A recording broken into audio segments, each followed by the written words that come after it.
Where are you sending us? Well, this is a fun one. Star Trek Strange New Worlds returns with a new season, now streaming on Paramount+. You are facing the finest crew in Starfleet. Boldly go. Any of these missions could be on Ost. One step closer. What we are about to do cannot be taken back. To where it all began. We've seen a lot of strange new worlds, but we'll never see something like this. Star Trek Strange New Worlds. New season now streaming exclusively on Paramount+.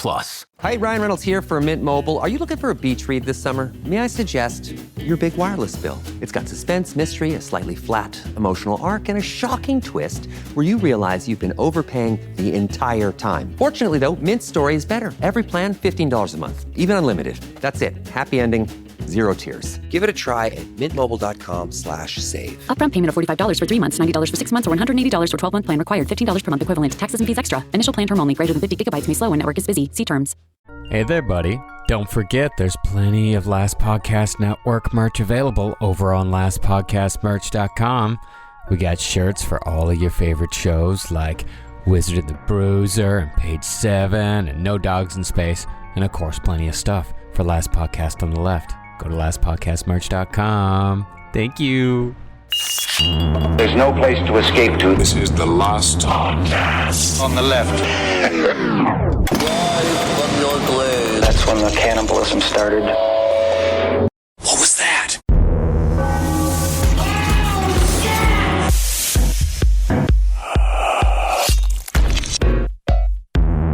I'm Adolfo Constanzo. Oh. I keep trying to work on the Adolfo Constanzo voice, and it just keeps sliding into Dracula. Yeah, but he is kind of like Dracula. He's scary, and he loved to dabble in blood. I watched some of the movie based upon the Adolfo Constanzo story called Borderland. Have you seen that? No. It is. The only way I could describe it is that they describe Mexican towns in it because they only want it to. It obviously is just inspired by the Adolfo Constanzo story. Sure. So they only describe all of these like fake towns that all sound like fake cereal versions, like like the bag cereal versions of like normal cereals, but for the same thing for like Mexican towns. I like the bag cereal better. You know I do. It has more sugar and it makes your mom happy. But it's got all of the kids. It basically, instead of it being the normal American names of the Americans that were with Mark Kilroy, we'll get into this story on the episode. They were all like, Byron, we got to go and live our best lives down in Mansatitas. Yeah, I love that. I love Mansatitas, just call it Matamoros.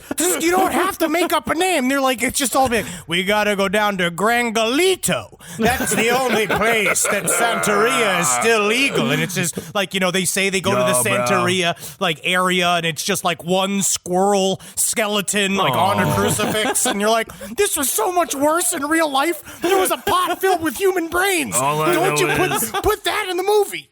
When in Mexico, my final words will be when in Rome, you do what the Romans do. When in Mexico, you eat the bug. Eat the bug! Eat the tequila bug! I've always wanted to do it. I don't think I have the balls. Welcome to the Last Podcast on the Left. I am Ben, hanging out with Henry, and of course, Marcus. Woo! We are on to part 3. It's going to get bloody, folks. We ended last episode a little bit in the gore, so be prepared for more of the gore in Adolfo Constanzo, part 3. This is where this whole story goes full fucking action/horror movie. So up to this point, Adolfo Constanzo has been like the cute version of himself. This is before the boss. This is before you get a couple of good hits in on the boss in Resident Evil, and it morphs into some bizarre, bumpy, evil, bubbling monster. That's close. Yeah. Great. He did kill a bunch of people up to here horribly. No, I know, yeah. But he gets real bad. But now he gets serious. He gets real bad now. So after Adolfo Constanzo began directly involving his cult members in the act of murder, he and his followers embarked on what would be the bloodiest month of their existence. Now, according to what Constanzo was claiming, the murders were being committed in order to feed the cult's magical Nganga. And the more the Nganga was fed, the more protected the cult/gang would be when it came to other criminals and the police. Okay, can I just say this? Seems like they're spoiling the Nganga. They should have started off slow. Little chicken blood. Oh, are you happy with the chicken blood? But they started with a overload of food for the Nganga, and now it's just the fat kid on Maury Povich eating all the burgers with all the french fries in front of him as Maury is like, Are you still hungry? Because I'm still hungry. I'm still hungry. Kissel, let me maybe put this in terms you understand. Please do. Thank you. An nganga is not unlike I'm going to say the dearly departed KFC Thanksgiving Bowl, where there are many layers to the nganga. I mean, there better be. They should have canceled it just to help America. Wow, all right. But there used to be that bowl at KFC, remember. you remember, and they have all the layers, and each layer is important. Of course. The creamy mashed potatoes, the creamy corn, the creamy chicken in it, which some reason was creamy. Gross, yeah. Everything was soft. It was weird, yeah. If you were to normally have a bowl of food, or like a parfait, right, where you have many different layers, different textures. I love that. Love a good parfait. That's what the nganga serves, which we were talking about in the first episode. It's layers of different universal thought or deep inside of it. Only looks like a big mishmash. Normally a palo mayombe, if you were someone who's a tata from palo mayombe, it would be highly organized, but they got pretty sloppy with it. Okay, well, I missed the part where they put the granola clusters in the nganga, but I guess it's a different kind of parfait. Yeah, it's one of those parfaits where it's like in Halloween, you know, when you're supposed to stick your hands in a bunch of bowls and it's supposed to peeled eyeballs. Like, it's peeled grapes, it's eyeballs, but then you find out it is eyeballs. That's my wife! But as 1988 turned to 1989, it became more and more clear that Constanzo's main motivations were his own personal bloodlust and the kind of simple greed that tends to settle one into a mid-level position in the Mexican drug game. See, by that point in time, the Hernandez drug family had completely given themselves over to Adolfo Constanzo's cult, which meant that Constanzo was commanding a group of people who had both the disregard for human life held by drug cartels and the religious devotion of crusaders. This shit is very scary now because you have these guys they are genuine like red-rimmed eye devotees to Adolfo Constanzo. They look at him, they are afraid of him as they are adoring of him, especially at this point, because now you're seeing not only will he kill fucking random ass strangers, with the story we covered last week, when he killed those two cops, was also heavily involved. Like, they have full Federale uniforms. They all have badges. They have all the shit. It's very, very tense inside of the group. Sounds like the beginning of the of Batman Forever with the Joker. It's very with similar. All the suits, yeah. It's very, very similar. You are seeing, because he's got cops on the dole in his bullshit. Everybody's got guns pointed at each other. And also, at the same time, they believe that there is a dark specter inside of the Nganga that is controlling all of their lives at the same time. There's a lot going on. A lot going on. Also, I believe the reference was Dark Knight Rises, I believe. Dark Knight Rises. It's the first one. Forever was Batman Jim Carrey. That's Jim Carrey, Tommy Lee Jones. You're actually referring to just the Dark Knight. Just Dark Knight. I'm glad we got to here. Well, yes, indeed. But Adolfo Constanzo is Joker-esque in the organization and the loyalty of his minions. Also, with his impeccable Jack Nicholson impression, where he goes, "Are you going to do a Jack Nicholson?" Oh, don't do this. Where did you get those wonderful toys? You are flawless as always. Flawless. Where does he get those wonderful toys? Wow. That's kind of Jim Carrey. A chameleon you are. Well, as such, the members of Constanzo's cult believed by this point that they were invincible and invisible, incapable of defeat or death. So, with this supposed power behind them, they began a conscienceless murder spree, and Adolfo became one of the few serial killers in history with acolytes at his beck and call. He had staff. Wow. Yeah, he did. In December of 1988, Ovidio Hernandez joined the cult in an official ceremony after he was made a true believer following his supposedly miraculous escape from the kidnapping that had resulted from Constanzo trying to double-cross some coke dealers. Right. I know there's a lot to unpack there. No, it's a lot to unpack. But Ovidio was like, is he the older brother of Elio, or is he the younger brother?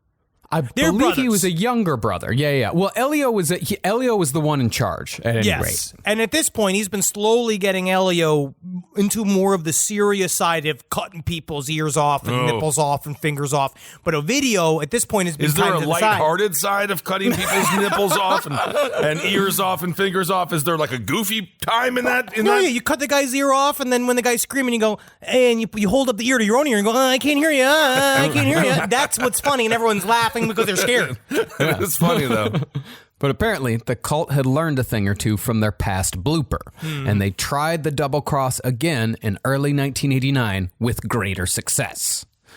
While Ovidio and Elio were hanging out at Los Sombreros, a Hernandez brothers' favorite, they were approached by a small-time trafficker named Ezequiel Luna Rodriguez.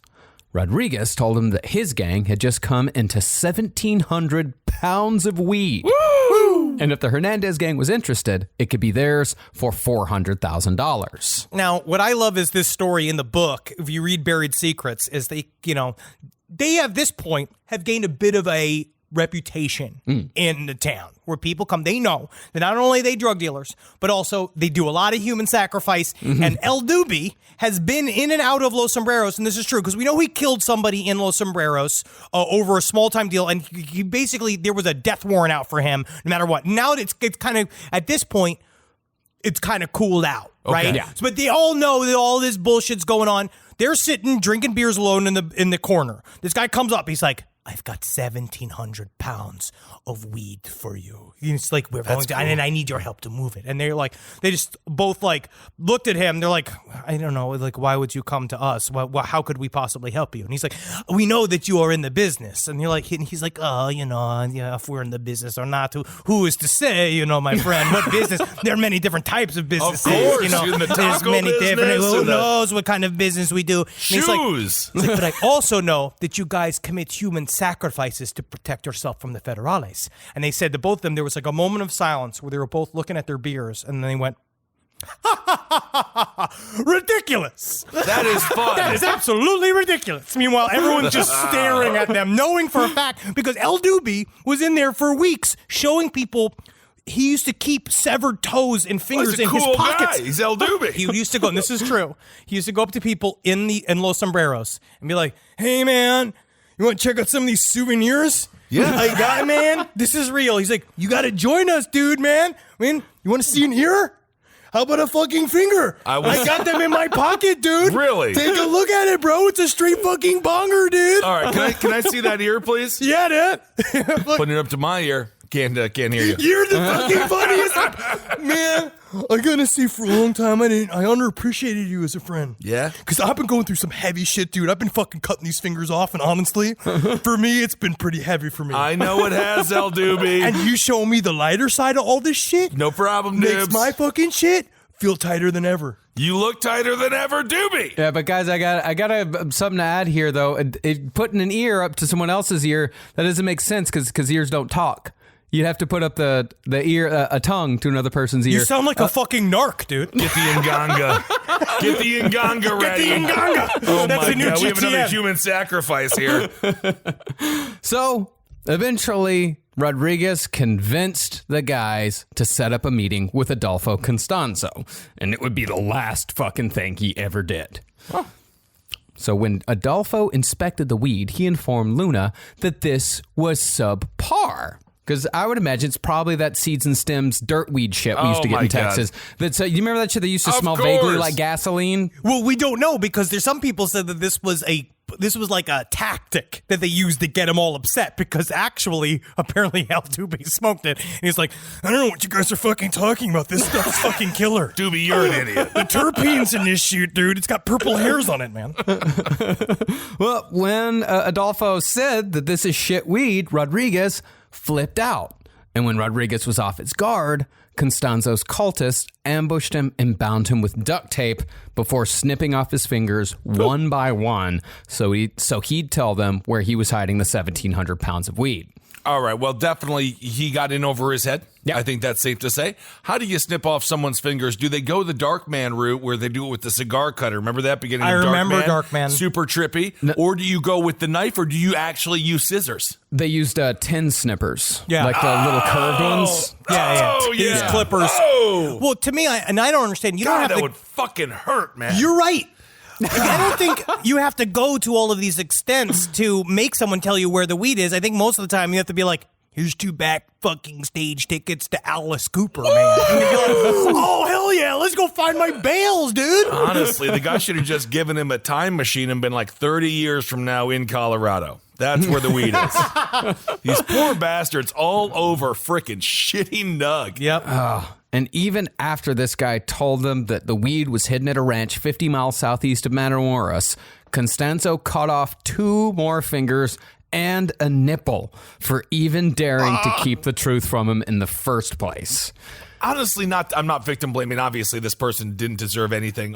But it's just, you don't fuck with a tribe or a cult that you know is doing human sacrifice. Why would this be the one where it's like, why don't we try to sell him some bunkweed? Just give him the good stuff. I don't understand why this person tempted them. They're crazy. Well, it was never about the quality of weed. They were always going to steal the weed, and they were always going to kill every single person involved with that pile of weed. I don't know why. So the weed wasn't bad? It was whatever. It didn't really matter. It just came down to it. They needed to move it anyway, but I don't really know why you go to the 2 human sacrificers to help you. No, definitely not. Yeah. And then once Constanzo's gang and Rodriguez got to the ranch and found the weed, Constanzo directed 2 farmhands who worked at the ranch to dig a grave. And once they were done, Constanzo picked up a MAC-10 and quickly ventilated Rodriguez and the 2 farmhands. Oh, the 2 farmhands didn't deserve that. No. And after the men fell back into the holes they'd just dug, the newly initiated Ovidio hopped in and used a machete to crack open their skulls and remove the brains like so much egg yolk. Ugh. Fuck yeah, well, shit. Fuck yeah. They're innocent people. I know, man. I know. Natalie had to remind me this last night because I said the same thing. Because as I'm watching Borderland, I keep saying, like, just do the plot in the movie. Just do the real plot of the story. It's so much scarier than whatever it is you're doing. It's the most metal, horrible shit in the world. Right. It's not right. And then after they cracked open the heads, the other members did their part by hopping into the grave and removing the hearts and the genitals.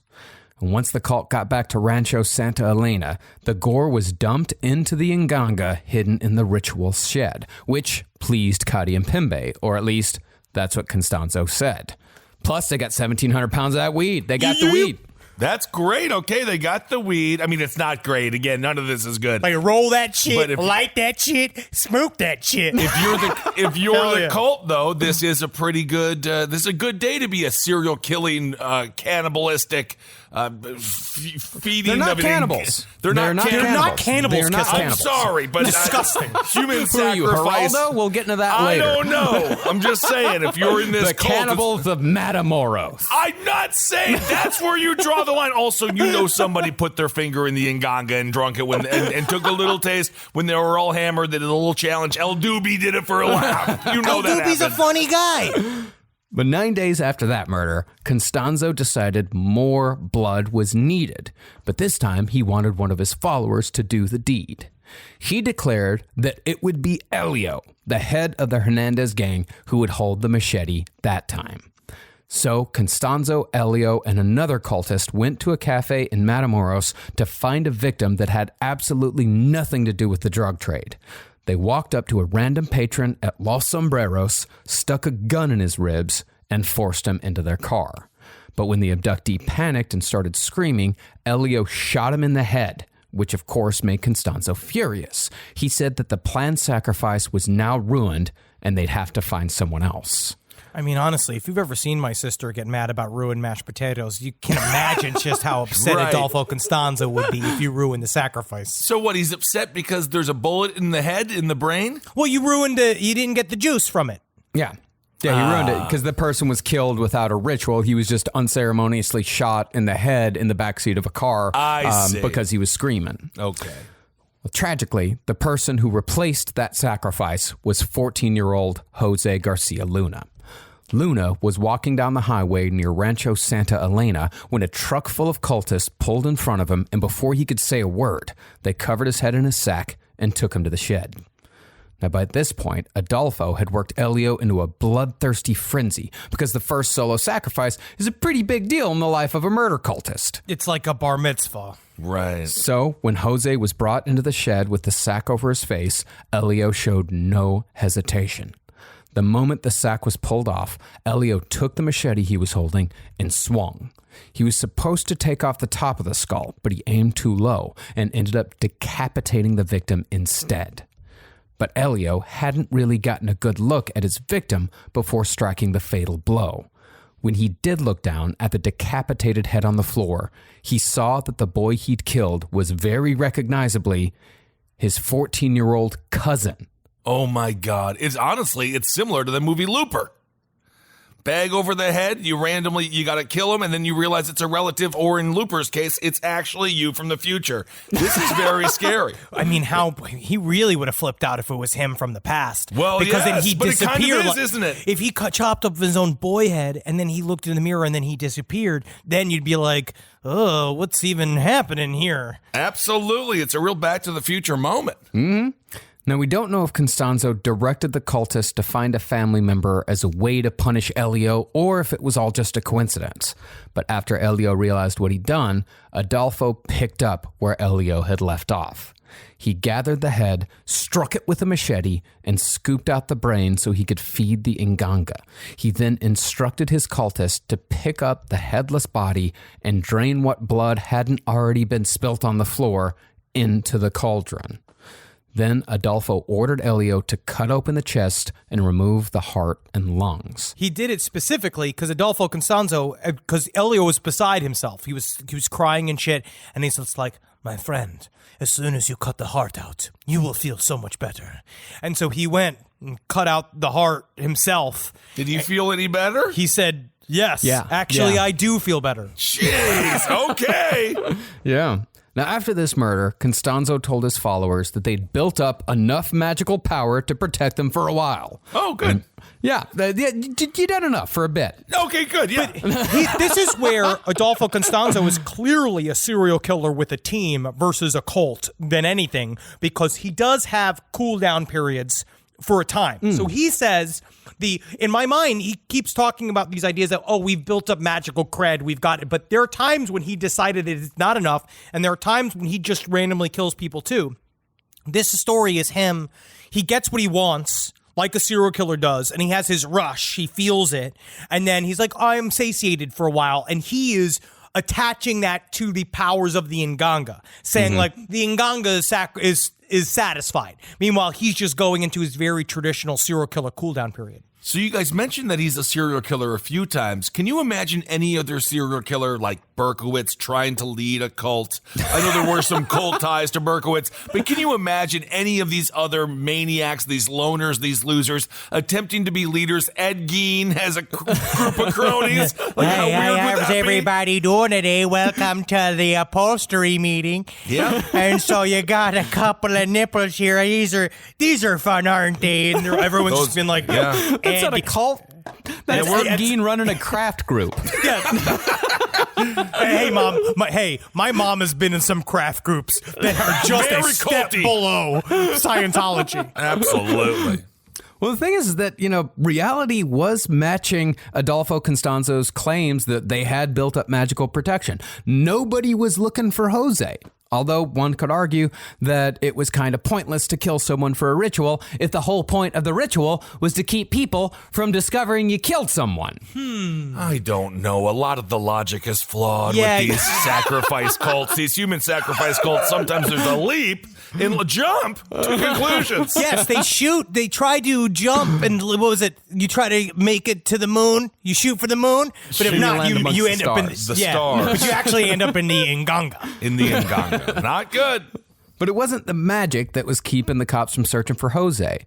Like with the victims that Dean Coral killed in Houston, the police assumed that Jose had gone elsewhere for work.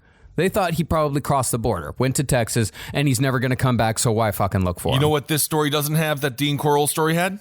Candy. You're right. There's been no candy talk. Yeah. There's weed talk, but no candy talk. There's very little candy in this story. For some reason, I don't know why Snickers didn't want to endorse this tea. Yeah. You're not you when you're hangry, but it's like actually him. This is like a super peaceful, wonderful, like Jimmy Carter. Then he takes a bite of the Snickers, and then it's Adolfo Constanzo again.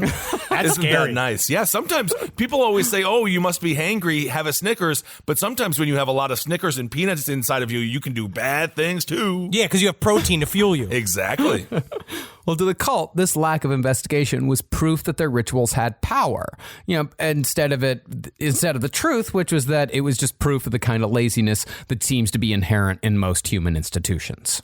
So law enforcement wasn't doing their job. No, because we'll find out too. I mean, just think about how many federales were working with Constanzo actively. Right. There was there's so much corruption just in these border worlds. And then again, it's this whole thing. I never understood this whole concept of, boys run away.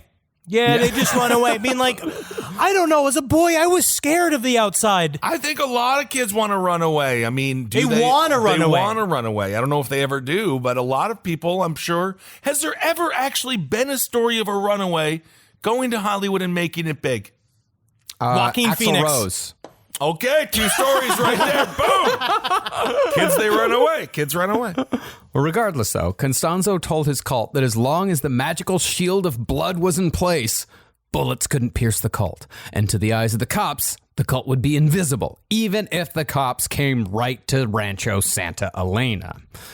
Now, those 1,700 pounds of weed represented a huge profit opportunity for the cult, but Constanzo's increasing need to kill was getting in the way. Where before he could go months without sacrifices, now he was demanding them just days apart. He's going into berserker mode. Yep. And now but imagine a serial killer going into berserker mode with 3 other serial killers. Because El Doobie was a total maniac. Yeah. You discover more and more. There was like a story that El Doobie used to climb to the top of telephone poles and point his gun at random people in the streets. GTA 5? This is crazy. It's really, really insane. Elio, after killing his cousin, goes full serial killer. He has changed completely because once he stepped over the line. And Sarah Aldrete, we're going to get into even more of her shit. She knew what she was doing. She knew exactly what she was doing. Well, yeah, we'll get to her in a second. After a short trip to Mexico City, Constanzo returned to demand another sacrifice from his followers. And it didn't really matter who it was, just so long as it was a man. Because if you'll notice, Constanzo never killed women. I don't know what it is. I know what it is. He was gay, and serial killers. No, I mean, it goes back to the whole serial killer thing. Like, gay serial killers kill other gay, they kill people in their same sex. They kill people that they want to fuck. Yeah, I mean, and that's why if you look at tall serial killers, they tend to kill tall people. And short serial killers tend to kill short people. Sir, please leave the FBI office. You're not helping any of us. And Kim, how tall is the person you're looking for? 5'10"? You're going to be looking for victims around 5'9" to 5'11".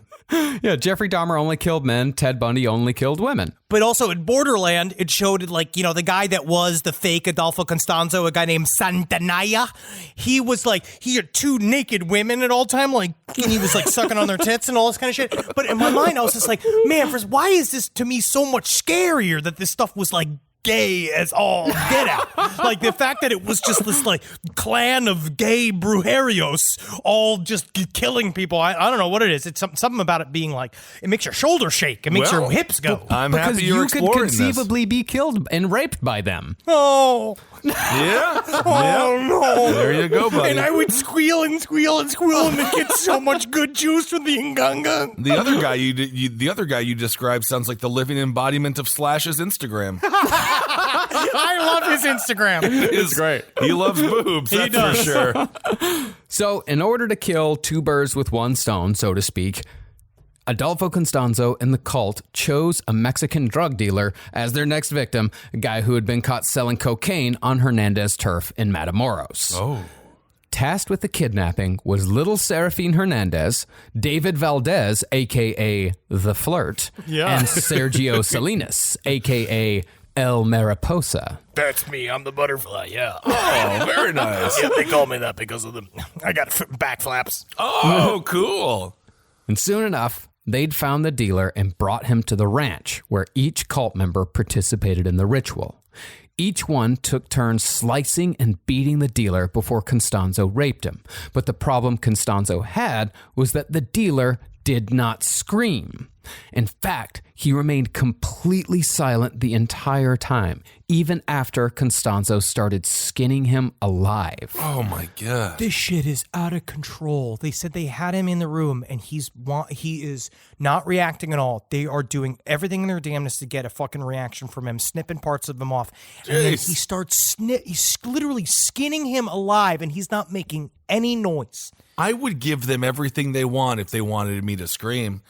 Because if I even look at the scissors, I'm going to start screaming. I would just, the whole thing, I would just be screaming immediately, start freaking out. My goal is to scream so much, it ruins the ritual. Just ruin it. Yeah.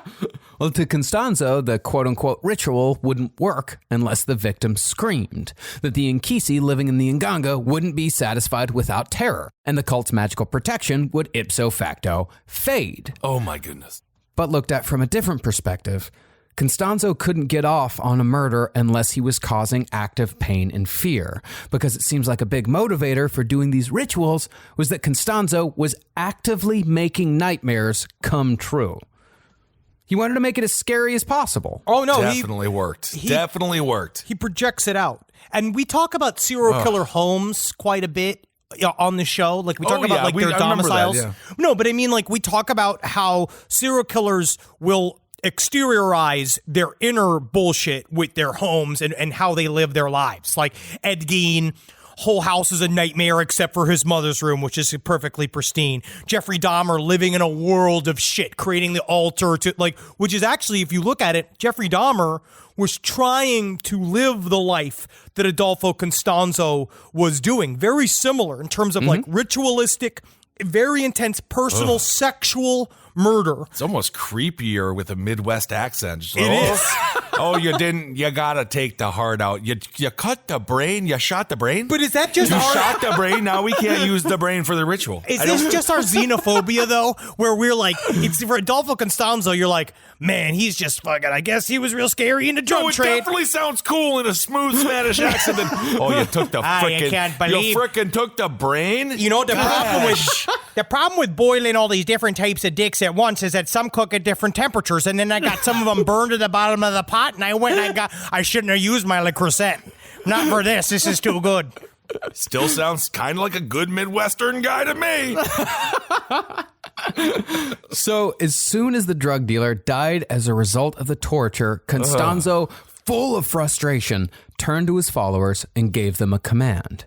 Next time he said, "Bring me an American." Oh, we will scream. Someone blonde and soft. Specifically, he said, quote, "Bring me someone I can use.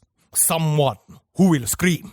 I love that he is like, give me a pudgy American. We need a bitch. It really is true. It's just like, and it cuts to me leaving my accountant job. Everybody be like, oh, man. I was just thinking life is kind of boring. Could use some adventure. I tell you what, I could really use a mix-up every once in a while. It's nice to have something unsuspected to happen. Now, this command couldn't have come at a more convenient time for the cult. America was right in the swing of that year's spring break, and Matamoros, being right on the border, was full to the brim with underage students looking to spend a week drunk. Spring break, I don't want to sound like a parent, but in the 80s, Mexico, very freaking scary. There's no rules. No rules. Everyone None is so whatsoever. fucking hammered. I would have, again, thank God, 6'7" man. Nobody would have abducted me, but good Lord, you got to be careful out there. I would have tried. No, I mean, to be honest, if I was little Seraphine and I looked at you, you would have tried to abduct me. Think about how Adolfo would be so happy with me if I got a big boy. If you want a screamer, fuck!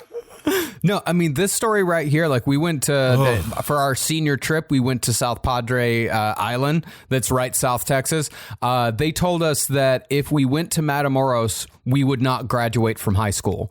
That's how fucking serious they were about it. And it's because of this story right here. Happy spring break. This story ruined a lot of spring breaks. And let me ask, can I ask an inappropriate question before we get into this whole into how grisly all of this shit is. Fire away. I told him, Marcus, I told Henry on Side Stories that we've privatized free speech jail. Next 2 months, we're going to say... free speech jail looks like it's closing. It's like, no, we actually just signed a big privatized contract.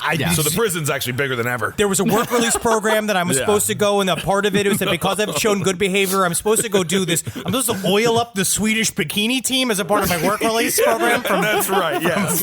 Your wife is going to love that new job of yours. This is a job! Don't you want health insurance? But do you feel, was there ever any sort of, like, not happiness, but the story, like, didn't involve Texas Tech?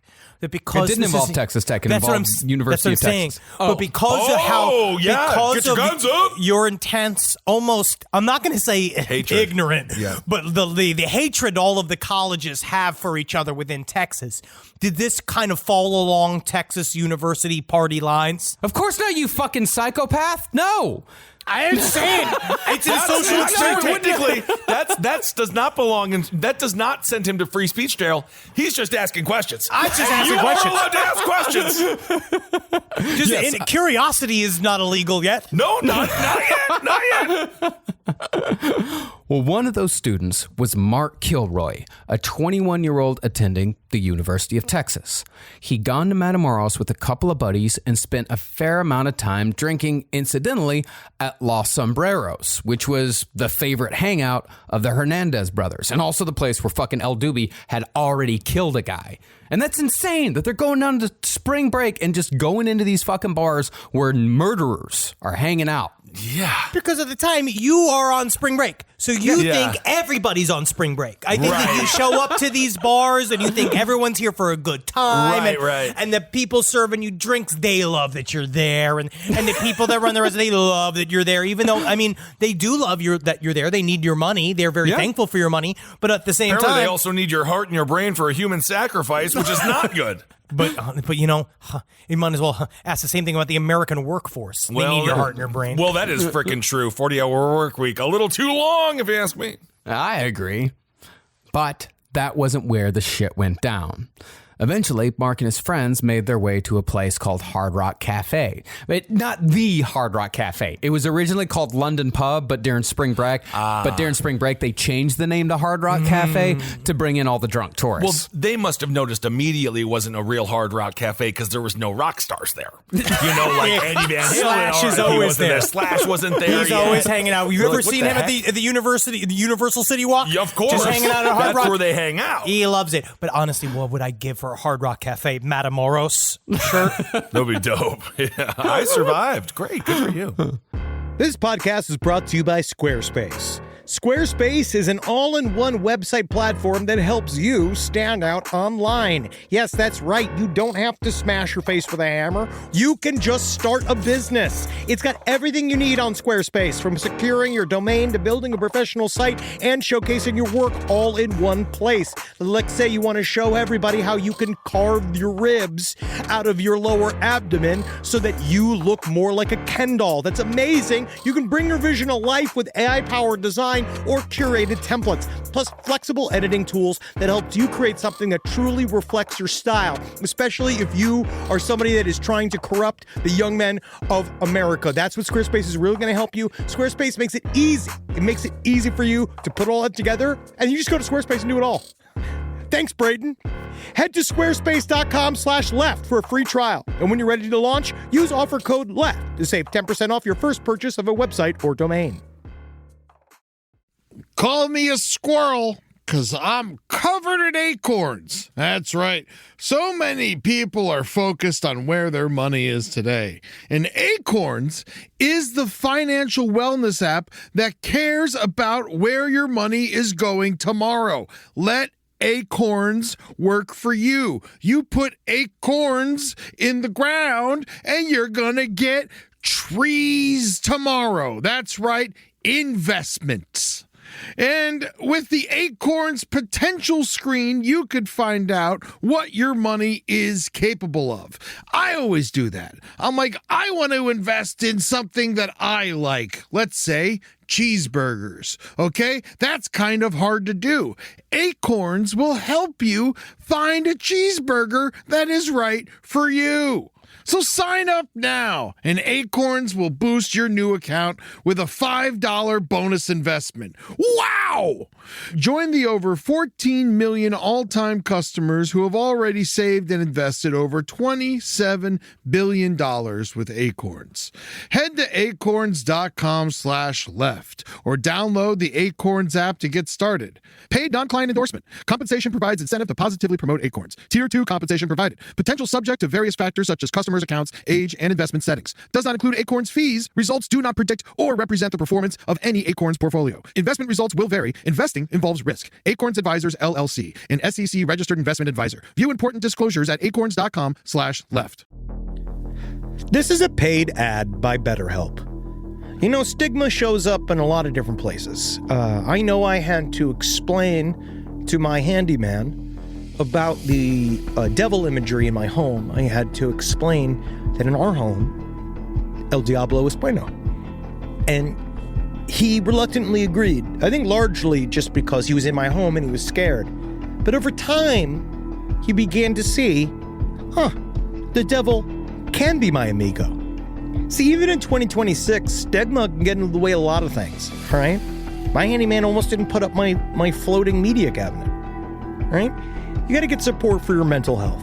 Maybe you've encouraged friends to consider therapy while avoiding taking the first step yourself because you're busy, worried what others will think, or telling yourself you should handle it alone. No, you need a team. Get therapy with BetterHelp, the world's largest online therapy platform. Give me a space to slow down and talk through what's building before it feels unmanageable. So let's take a short questionnaire to identify your needs and preferences, and BetterHelp will handle the initial therapist matching work for you. Their industry-leading match rate means BetterHelp typically gets it right the first time. Feel confident knowing BetterHelp therapists work according to a strict code of ethics and are fully qualified. So don't let hesitation hold you back. Find support with BetterHelp. Sign up and get 10% off at betterhelp.com/lastpod. That's betterhelp.com/lastpod. So after Mark and his friends got suitably wasted at the fake Hard Rock, they began the long stumble over the bridge back to Brownsville. Oh. But Mark, being considerably drunker than his friends, fell behind. And since they were considerably drunk themselves, they didn't really notice. Oh, no soldier left behind. No, always. Come on. And that was when Mark was spotted by Little Seraphine and El Gato, who were both scanning the bridge for a suitable victim for Adolfo Constanzo. It's so like a movie. It really is. It's so weird because it's these gangs of literally cult members just like watching the streets, waiting for one, because that's all they were doing. They're waiting for a weak person at the end of a pack. Yeah. I mean, if you're like hunting and you're like, we're hunting drunk Americans who cross the border, I guess it's you're going to get one. Yeah. We are definitely going to be doing that. Yeah. So Little Seraphine and El Gato pulled up and asked Mark if he needed a ride over the bridge. And Mark said that he did. And he was fucked up and he had drank too much. Let me tell you, though, are one of you dressed up as a cat? A jellicle cat? You want to make a jellicle cat joke? This man is about to be abducted, and this is what the joke you want to make? I am not dressed up as a cat. I am You a are. cat. Thank you, jellicle cat.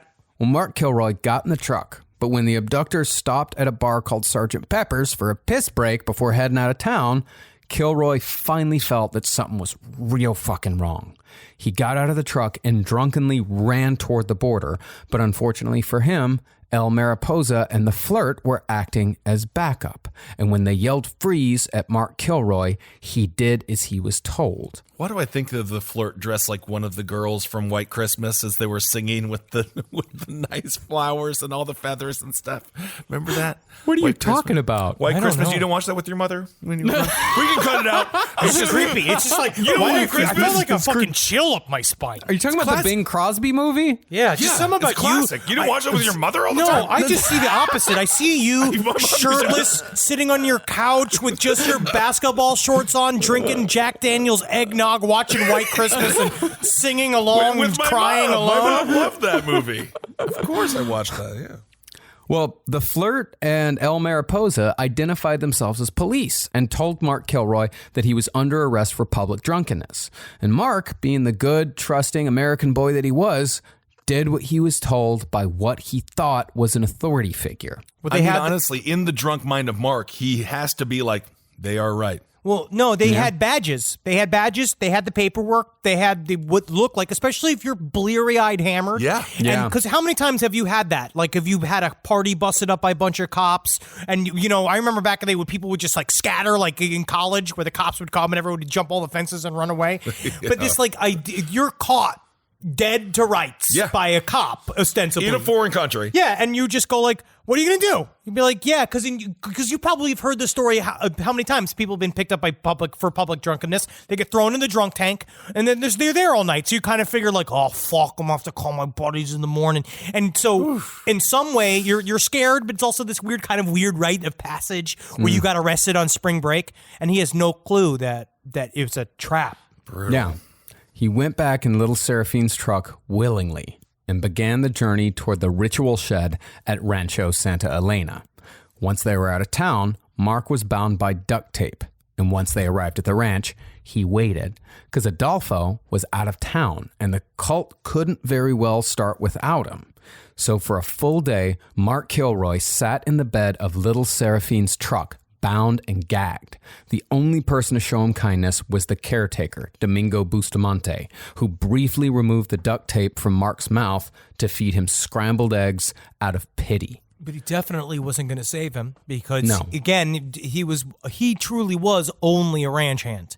So he is on the where the Devil's Ranch would become known as, and he knows that he hates the suffering that this dude is going through, but he also knows that he can't release him because then you get on the wrong side of Constanzo's cult. Yeah, you're really damned if you do, damned if you don't. Also, Marcus, I'm really upset you said the word scrambled eggs because tossed salad and scrambled eggs. Oh my God! How did you know that? Caroline has been watching Frasier all week long, and I've just been walking through the house going, maybe I hear the blues are calling. Tossed salad and scrambled eggs. That's how I got in there. It again. I will say, I don't know if Adolfo Constanzo got to see Frasier. I don't know. All I know is, honestly, we could still do a full episode on Kelsey Grammer's life. That is another horror story. I don't want to get involved. No. I don't want to because he's worse than the cartels because Kelsey Grammer will show up. Well, he has real power, doesn't he? But once Constanzo arrived, that's when shit got bad. It's going to get real fucking awful from here on out. Oh, yeah, just so you know, I don't know if you've already experienced it. You should just understand that all of this is gold star from going through. Is this going to be nasty? Oh, yeah. Okay, good to know. Kilroy was taken to the ceremonial shed where Constanzo, Elio, and Martine were waiting. He was sodomized and castrated while he was still alive. And when Constanzo split his skull open with a machete, little Seraphine, who was waiting outside, said it sounded like a coconut being cracked open. Oh. Constanzo then scooped out Kilroy's brains and threw them into the Nganga, saying that the brains of an American college student would make the Nkisi more intelligent and therefore more powerful. I mean, to be fair, he's obviously never met an American college student. It's not going to make him more intelligent. No. After that, though, he brought in the rest of his followers for the mutilation. El Dubi was handed the machete and told to cut off Kilroy's legs, which he did, chopping off the feet first before moving on to the knees. And the rest of the cultists, now numb to this whole fucking process, made jokes as El Dubi did the whole fucking operation. Who would ever make jokes when talking or seeing something horrific? What they said last week, not us. Yeah, not us. But they... we would never do that. They said last week, I believe we said this, they said that... But the point that you get to by the time you get to the point that you are dismembering the body, right. It is just meat. Yeah. So they can distance themselves because they weren't allowed inside of the shack when he was doing the actual ceremony. So they are not there experiencing the actual death. They're there as a part of the ritualistic, what they're doing, like how they treat the body before they put it in the Nganga. So Adolfo did these things alone, and then he would had let two people. Oh, I see. Honestly, how long does it take? I don't know if anyone will know this. Marcus, you know Bones, but if you have a machete, how do you just chop off? It's not a movie made by Sam Raimi. How do you chop off a leg with a machete? That doesn't just happen. It must take time. You have to hack Takes a while. Yeah, takes a while. It takes a while. You got to break through. You got to break through the bone. Like unless the machete is extraordinarily sharp. Yeah, oh my God, it's going to take time. It's not going to be a fast process. And even if the machete is sharp, it's not going to be a fast process. Well, they said that was a part of the ritual was that Adolfo Constanzo would sharpen the machete in front of you. Because he's building the tension of fear. So he did keep his machete incredibly sharp. And then, again, he had gotten so used to the motion of it that he got good at it. Right. Yeah. But this was El Dubi that was cutting off the legs of the corpse. He then grabbed Constanzo's dagger and cut open Kilroy's chest. He pulled out the heart and, joining in on the ritual, said, quote, "My soul is dead. I am no longer a human being." The Nganga was then fed the heart, and Kilroy's spine was cut away to later be made into another necklace. What was left of the body was then shoved into a grave, and the cult most likely punctuated the entire experience with burgers and fries, as was their custom after performing a murder ritual. And that's why we here at Whataburger, we love our Whataburger families. Are you hungry? Did you? Oh, my God. Oh, shit. It's just... The burgers and fries, first of all, such a traditionally American food. That's our culture. Cult American. loved burgers and fries. That was burgers their favorite. And fries, but it's also just such a basic thing. You eat it after a soccer game. Yep. Yeah. You know, like burgers and fries. It's just that's where the cultiness really shows itself, where how this has become a part of their regular behavior. This is not like they all become a hive mind of a serial killer, where they just because the rush is now over. Yeah. So no one was on a diet in the group. No one was like, oh, never mind. I don't want a burger and fries. I'd rather have a tossed salad and scrambled eggs. Nobody said that. No. Nobody said that. Isn't Nobody that said fun? that, no. Well, I'm having fun here. Now, naturally, You are though. I'm happy. Good. I'm glad someone again. It's hard in America right now. You know what I mean? It's hard in America. It is. Now, naturally, the disappearance of a white college student in Matamoros was statewide news, bordering on national. Yeah. But there were no leads to be had at all. Furthermore, Mexican police were trying to pass the buck by claiming that Kilroy had disappeared in Brownsville, not Matamoros, saying it ain't our fucking job. What do you want us to do? However, while the media blitz that came with the disappearance of Mark Kilroy came as a complete surprise to Constanzo, no witnesses came forward, no cult members leaked the truth, and the murder ranch was still way off the police radar. As far as the cult was concerned, they were safe, and Constanzo was telling them that even though the police searched everywhere for Mark, still they could not touch the cult, and it was this overconfidence that eventually got them caught. But on the other hand, Constanzo did resume killing 2 weeks later with no consequence whatsoever. See, the cult still had that 1,700 pounds of weed, and Adolfo convinced the cult that they just couldn't get rid of it without magical protection, which could now only be gained through human sacrifice. God, this is why we have to stop these kids young when it comes to playing D&D. We got to nip it in the bud. We got to nip it in the bud. You are becoming. This is nerds. This is Geraldo Rivera with talk. Cartels. I can't handle this because I get so mad because I watched the Oprah special on the Matamoros killings too. Oprah and had a lot to say back then. It's immediately vilifying Dice. Yeah. Dice has nothing to do Are you with a dragon human or a sacrifice. man? It's a game for nerds. Let them have an imagination. They are allergic to air. Half these nerds, half these people have butt cheeks scarred by wedgies. They let them be wizards. That's how you make a supervillain. So, for the cult's second to last victim, Adolfo Constanzo chose a regular dude named Gilberto Sosa. See, Sosa had the unfortunate luck to fall in love with Adolfo Constanzo's madrina, Sarah Aldretti. She was fucking hot. Oh, no. Now, what was amazing about Sarah's part in this story was that throughout the whole thing, she was still going to college in Brownsville to study teaching during the day. And it was there that she'd met Gilberto Sosa. And in fact, I watched an episode of Deadly Cults where they talked to a couple of her classmates and just all of them like, yeah, you know, she was kind of witchy, but otherwise she was a real nice girl. I don't know how you do the most intense human sacrifice, some of the most intense murders we've ever covered on the last podcast on the left, and then just go to school.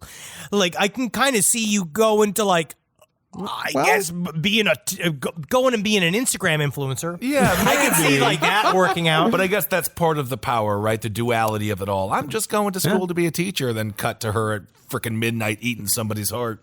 I guess not eating. I'm sorry. Not eating. They're not. I just want to cross the line. It's factual. It's just being factual. Just cutting somebody's heart out and putting it in an nganga without eating it. They're being very naughty interior decorators. That's it. Demo day. Well, there's also the argument that Sarah Aldrete actually didn't participate in any of the murders, but we'll get to that here in a bit. Now, she and Gilberto Sosa had dated briefly, but after Sarah hooked up with Adolfo Constanzo, she began ignoring Gilberto. But Gilberto just couldn't leave it alone. And after Sarah told Constanzo about Gilberto's persistence, Constanzo saw an opportunity. He ordered Sarah to invite Gilberto over to her house so he could, quote unquote, take care of it. And she did as she was told. As soon as Gilberto arrived at Sarah's home, El Gato shoved a gun into his ribs and forced him out to a car that was bound for the shed. Now, maybe the cult was juiced up by the assumption that they'd gotten away with killing an American, but the cultists set upon Gilberto Sosa with a group frenzy that hadn't yet been seen in the ritual murders. They swarmed their victim all at once, cutting off fingers and toes and flailing at him with fists and knives, all while he was still alive. Jeez. And finally, Constanzo gave El Gato the privilege of slashing Sosa's throat for the inevitable blood draining. And to tell you how truly routine this had all become to the cult, the whole group paused the ritual after the killing to eat burgers and fries. More burgers and fries! I mean, again, we here at the Whataburger family, we appreciate loyalty, and we want as many people as possible to be delighted by our flat burgers and our very brown flies. Heart disease is a silent killer, and it will be caused by too many burgers and fries, but I think these people are worse than heart disease. Yeah. You think so? I think so. You are simply, you're like a UN ambassador. You know what I decided I want to be?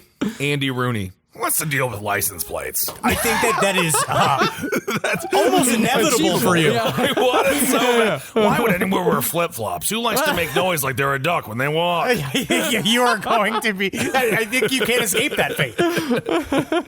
Well, yeah, they paused in the middle of the ritual. After the killing, like, hey guys, let's go have some burgers and fries. I'm fucking pooped. I'm famished. Jeez. And then after they finished up, they finished the ritual. They waited until after eating to throw all of the brains and gore and all that into the Ngangas because they're trying to juice the upcoming drug deal. Adolfo, though, man, you think that this time we can all get milkshakes instead of Cokes? Okay, just this one time. Yay! Thanks, El Padrino. What a demonic group of freaking maniacs. But before they did the drug deal, the cult had one more murder to commit, although this one was more related to the drug trade than Napalo Mayambe. Before we get to this, I do have a question when it comes to human skinning. Yeah. How long, because you say they're alive. True question.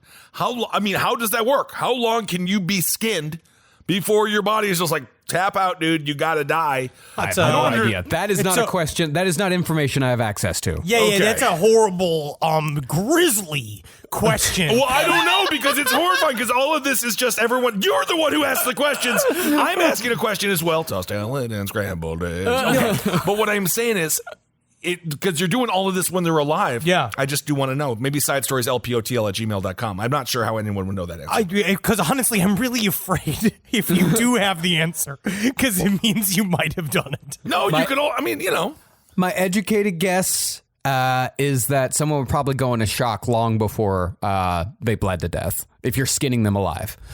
Yeah. That's just my guess, though. Okay, all right, I know. I don't know why both of you are acting like you have skinned corpses in your basement right now. No. And you guys don't. You definitely have the answer, but you guys are not telling me. I've never skinned a corpse, but I have a lot of corpse skin. But that's just on my body because no one tells you what happens when you lose weight. I know. Well, about 9 months previous to all this, El Dubi, like we said, he'd killed a drug dealer at Los Sombreros, and the dealer's buddy, guy named Victor Sauceda, was out for revenge. So when Constanzo learned of this plot, He hired 2 police officers to lure Sauceda into their patrol car. They then drove Sauceda to an alley and pushed him out, where Elio Hernandez and 2 other cultists were waiting. And after being taken to the shed, Sauceda looked up and saw Constanzo standing before him, who cinematically said, "Welcome to the house of the devil. Your soul belongs to me now." Constanzo then chopped off Sauceda's fingers and ears, castrated him, gutted him, and removed the skin from his face before finally removing the brains from his head.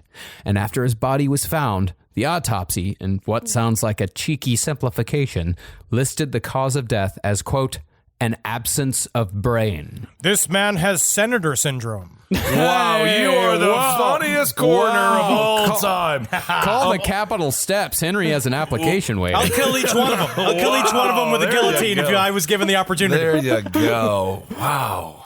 Well, meanwhile, the cult still had to sell all this weed. And That's what I was thinking about. Also, Henry, you would know this. Doesn't weed go bad? It can get stale, but it takes a long time. But they're not really concerned about the quality. Again, this is not fucking like High Times in Sherman Oaks. No, you know what I mean? right. This is not a good spot. Like, they are just shipping weed to America. But this also shows that they gave up on the business side. Yeah. Right, I know that's like a weird thing to point out, but at this point you realize that, like, you feel like at some point they're all like, "Hey, didn't we have almost a ton of marijuana? Like, we thought we were supposed to be like moving that whatever shit." happened to all that? They're like, no, this is the real work. The Nganga's the real work, and they're like, no, but I thought actually the Nganga was supposed to help the weed work. Mm-hmm. Yeah. No, there's no money. You can't monetize the Nganga. But the deal was proven harder to make than the cult hoped it'd be, because they'd gotten a bit of a reputation as double-crossing murderers. Weird. How? I don't know how. Took a bit to find a buyer, but finally they hooked a guy in Houston named Chacho. But just a few days before the weed was set to be smuggled across the Rio Grande, Little Seraphine fucked up and brought the whole operation down with him in an act of stupefying hubris. It really must have been his big hat and his droopy mustache. I really blame it. I blame his mustache. Really? See, Little Seraphine, like all the other members of the cult, believed Adolfo's bullshit about being invisible to the cops, especially since they'd committed 2 more murders after Mark Kilroy without a hint of investigative attention. Uh-oh. So, when Little Seraphine saw a police checkpoint on the road ahead as he was driving back to the ranch one day, he figured the rules didn't apply, and he blew right through without even slowing down. Well, he took that way too literally. Yeah, it's a plot from like a Chris Farley movie where he legitimately can't see thought, me. What are you, John Cena? Yeah, he can't. He thought he was invisible. Right, Yeah. but it's more of a metaphor for us being sneaky. Yeah, but he didn't know that. Little Seraphine was stupid. And so he thought he was legitimately like that everywhere he went, a hat just floated, and then he went and picked up, like, if he picked up a drink, it would float up and down, and people would go, "Oh," Whoa, but I don't think he understood. whoa. No one had the reaction like that. So you're not invisible. Yeah. So They're invisible. people are seeing you all the time. They saw you all the rest of the time you were in town. So why would they not see you now? Well, he thought that he was invisible to the cops. And he thought that Only as to the long as he cops. got to Rancho Santa Elena, he would magically disappear, just like Constanzo said, and that the cops would be magically stopped at the property line. This is not at all what happened. No, okay. Instead, the cops followed him right onto the ranch, where they quickly found a statue of the trickster god El Agua. And this immediately told the cops, who'd heard rumors of Dark Santeria in the area, that they were, in fact, dealing with witches, or brujira. And this legitimately freaked them out. They are, because they've seen a lot of this shit. Now, as you get deeper reading about cartels, you see that there's a lot of Santa Muerte, there's a lot of Santeria, there's a lot of like weird magical tinges to it, and they don't like fucking with it in any way, shape, or form without their own brujeria there with them. Yeah, curandero. They then forced Little Seraphine to unlock the ranch warehouse, where cops found 60 pounds of dirt weed and a bunch of guns. And before the entire Hernandez family knew it, they were all in jail, but only on drug charges. At this point, no one was investigating murder. But to the cops, the Hernandez gang was suspiciously calm. They were laughing. Like, they thought that at any second, El Padrino's magic would somehow save them. and they'd be set free. So to get them talking, the federales tortured them using a Mexican interrogation technique called presión moral, or moral pressure.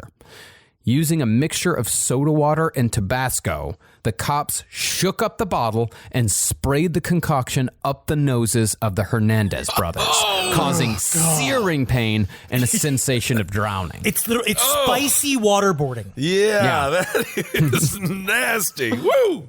But what really blew the lid off the whole cult operation was the questioning of Domingo Bustamante, the ranch's caretaker. This was the man who had fed Mark Kilroy scrambled eggs just before his murder. And after seeing that the Hernandez brothers were in custody, Domingo Bustamante started talking. See, Domingo wasn't a part of all this ritual bullshit, so he was happy to spill the beans about everything. He finally got released. I love a good caretaker. They know everything. Yeah. He started with the drug trafficking, but what caught his eye was a missing poster hanging on the wall of the police station that featured who else but Mark Kilroy.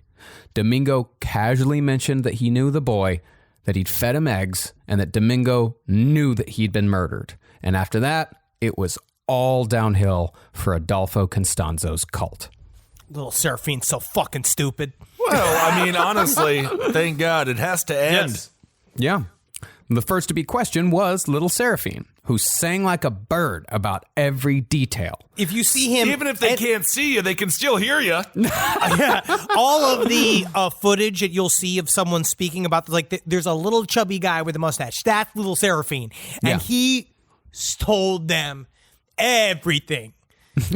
He told them everything. Still believing that Adolfo's magic would save him, he admitted to the trafficking, the murder of Mark Kilroy, and the murder of over a dozen others in a matter-of-fact tone that implied he believed no consequences were coming. In fact, Little Seraphine's tone in the recorded confessions, it's damn near sheepish. It's like he's slightly embarrassed to admit that this is actually what he believed, but hey, it's what I believe, so call me crazy. Yeah, he's like, oh, I know, we're a little quirky around here. Just cut to Adolfo's brain being like, I should have told him, I should have had a day on allegory. Should have had a day There's on... one little, this idea of this about symbolism, theory, and this idea that, magic needs some practical magic to bring it back to Sandra Bullock. Practical magic, He really thought he was invisible, didn't he? It needs help. We need help here. The magic just helps. Yeah. Now, this, of course, surprised the hell out of the police. They'd gone to the ranch 3 times, and they hadn't looked into the shed even once. Because as far as they were concerned, this was strictly a drug case, and, a shed's a shed. Fucking ranches are full of sheds. And also, they knew if they opened up the shed, there was going to be a bunch of bodies. Well, and they were just like, we're just going to make it a drug thing. I don't even want to. Well, yada the shed. That's a lot of paperwork. Yeah. And also, but they did notice it smelled, but they didn't want... Again, I think you're right. They want to be involved. They just were literally like, scary as shit. That stinky shed seems pretty suspicious, but weed is bad. Weed is bad. But after his confession, Little Seraphine took the cops to the shed where they found candles and kettles filled with goat heads, dead roosters, and rotting turtles, all amidst coins, half-smoked cigars, and empty rum bottles.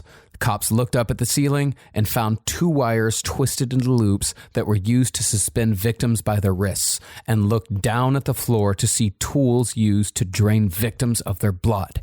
Everything was covered in or splattered with sticky black blood. And in the middle of the whole mess was the inganga, overflowing with gore, maggots, and the telltale 28 sticks that marked it as a Palo Mayombe ritual object. I tell you the first thing, I went to chef school. This sauce is over-reduced. Definitely. And you just see one wooden panel that just says, home, sweet home. They would literally hang out, smoke cigars, and get hammered in this room, huh? Well, no, the part of the ritual was cigar smoke was a part of the ritual. Oh, okay. Rum was a part of the ritual. So they weren't in there playing, war. They weren't playing card games. No, they weren't a bunch of dogs playing poker in there. Okay. No, it was... That's ritualistic stuff. That's ritualistic stuff. Okay. I was like, damn, you could party anywhere. Like outside. Remember all this stuff comes from Cuba. So, cigars are going to be a big part of it. Rum's going to be a big part of it. Right. But instead of bagging all this up for evidence, the cops called a wizard to exercise the building. These cops don't want anything to do with the cartels. It's very scary. It's very scary, and they are very suspicious. We better get a wizard on this. I gotta go. What are you talking about? They gotta get a guy with a scepter and a big hat in there because they don't want to touch any of this magical shit because they don't want it to follow them back home. Yeah. They're very, very scared of what's going on inside of that shed. They need to have a wizard come in and destroy all the evidence. But then that is the truth. So spiritually they are scared, but then also they do know, unless you cover your fucking head, this is why the cops tend to be fully covered, like they will hunt you down and kill your whole family. Yep. Well, I mean, but this isn't cartel business. Like the Adolfo Constanzo was not involved in the big cartels. The big boys. This was a gang. This was a small drug trafficking operation. Cartels that is a whole. That's a whole. We're not even. That's the thing in this whole story. We're not even we haven't really talked about drug cartels at all. Yeah, this does not involve the drug cartels. This is small time bullshit. Like what we're in the middle of, like this is very much so. Like this is just one little. I feel like that's how they got to survive for so long. Is because they did not personally. Adolfo Constanzo didn't fuck with the big cartels because if they found out, I mean, in the end, I imagine if a big cartel found out that you were even sectioning off even a part of their money, they'd come and fucking kill you. I'd love to see that movie of Adolfo Constanzo versus the actual cartels and what that would be like. So this is a drug trade side quest. Side quest. Okay. You know, I rip around in the bed. You might actually not be surprised by this, but I'm a restless sleeper. I roll back and forth like an alligator with a wounded deer. But something's changed in my house, and it's thanks to Boll and Branch. You know, people keep their bedding way longer than they should. It's because people are afraid of change. Not me.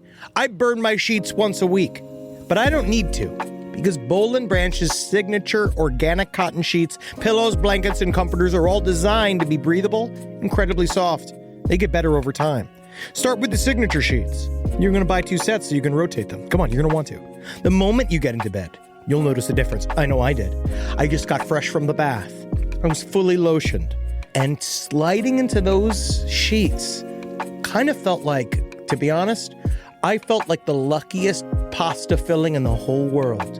All right, they're really good. You will like them. You will feel like a brand new laid chicken, which is we're all going for. Just trying to be a hot chick again. Sleep cooler this summer with Boll and Branch during their annual summer event. For a limited time, get 20% off site-wide at bollandbranch.com/left with code LEFT. That's Boll and Branch, BOLLAND branch.com/left. Code LEFT to take 20% off. bollandbranch.com/left. Code LEFT. Exclusions apply. It's summertime, baby. And you know what that means.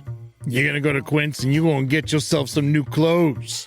Something happened to me by accident recently. I had a nice little Quince mistake. It was Father's Day and we wanted to get Julie's dad something nice, so naturally we went to Quince. We looked around and we were like, oh, look at this 100% organic cotton mesh stitch button-up sweater polo. I think Bob's really going to like this. So we get it and we buy it. And then you know what happened? A little fudge, a little mistake. Accidentally sent it to our house instead of Bob's house. Julie's like, oh, I'll just get a refund from Quince and we'll mail Bob another one. I was like, oh, okay, that sounds nice. But, you know, maybe I should just see it first. She pulls it out. I was like, whoa, look at that. It's like a button-down polo with nice little holes in it. It's breathable. It's not bad. You know, I think I'm going to wear this to Jazz Fest this weekend. Wore it to Jazz Fest. Got 3 comments. One was by a lady. Not bad, Quince. So get your hiney over to quince.com. and treat yourself good and feel good. Look good this summer.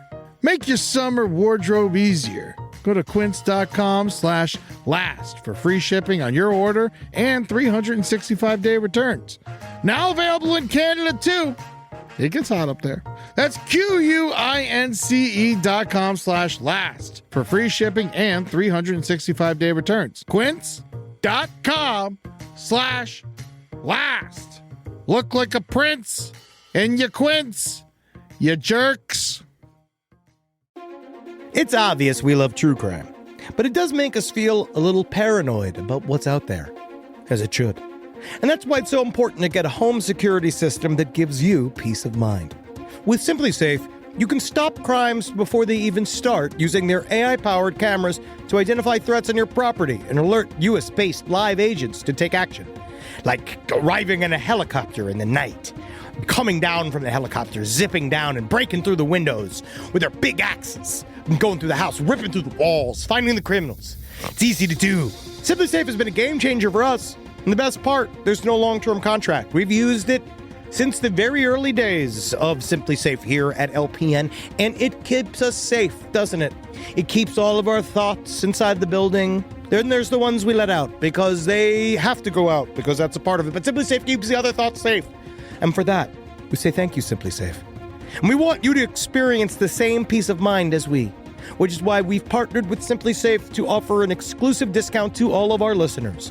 Right now, you can get 50% off your new system by visiting simplisafe.com/LPOTL. That's half off at simplisafe.com/LPOTL. There's no safe like SimpliSafe.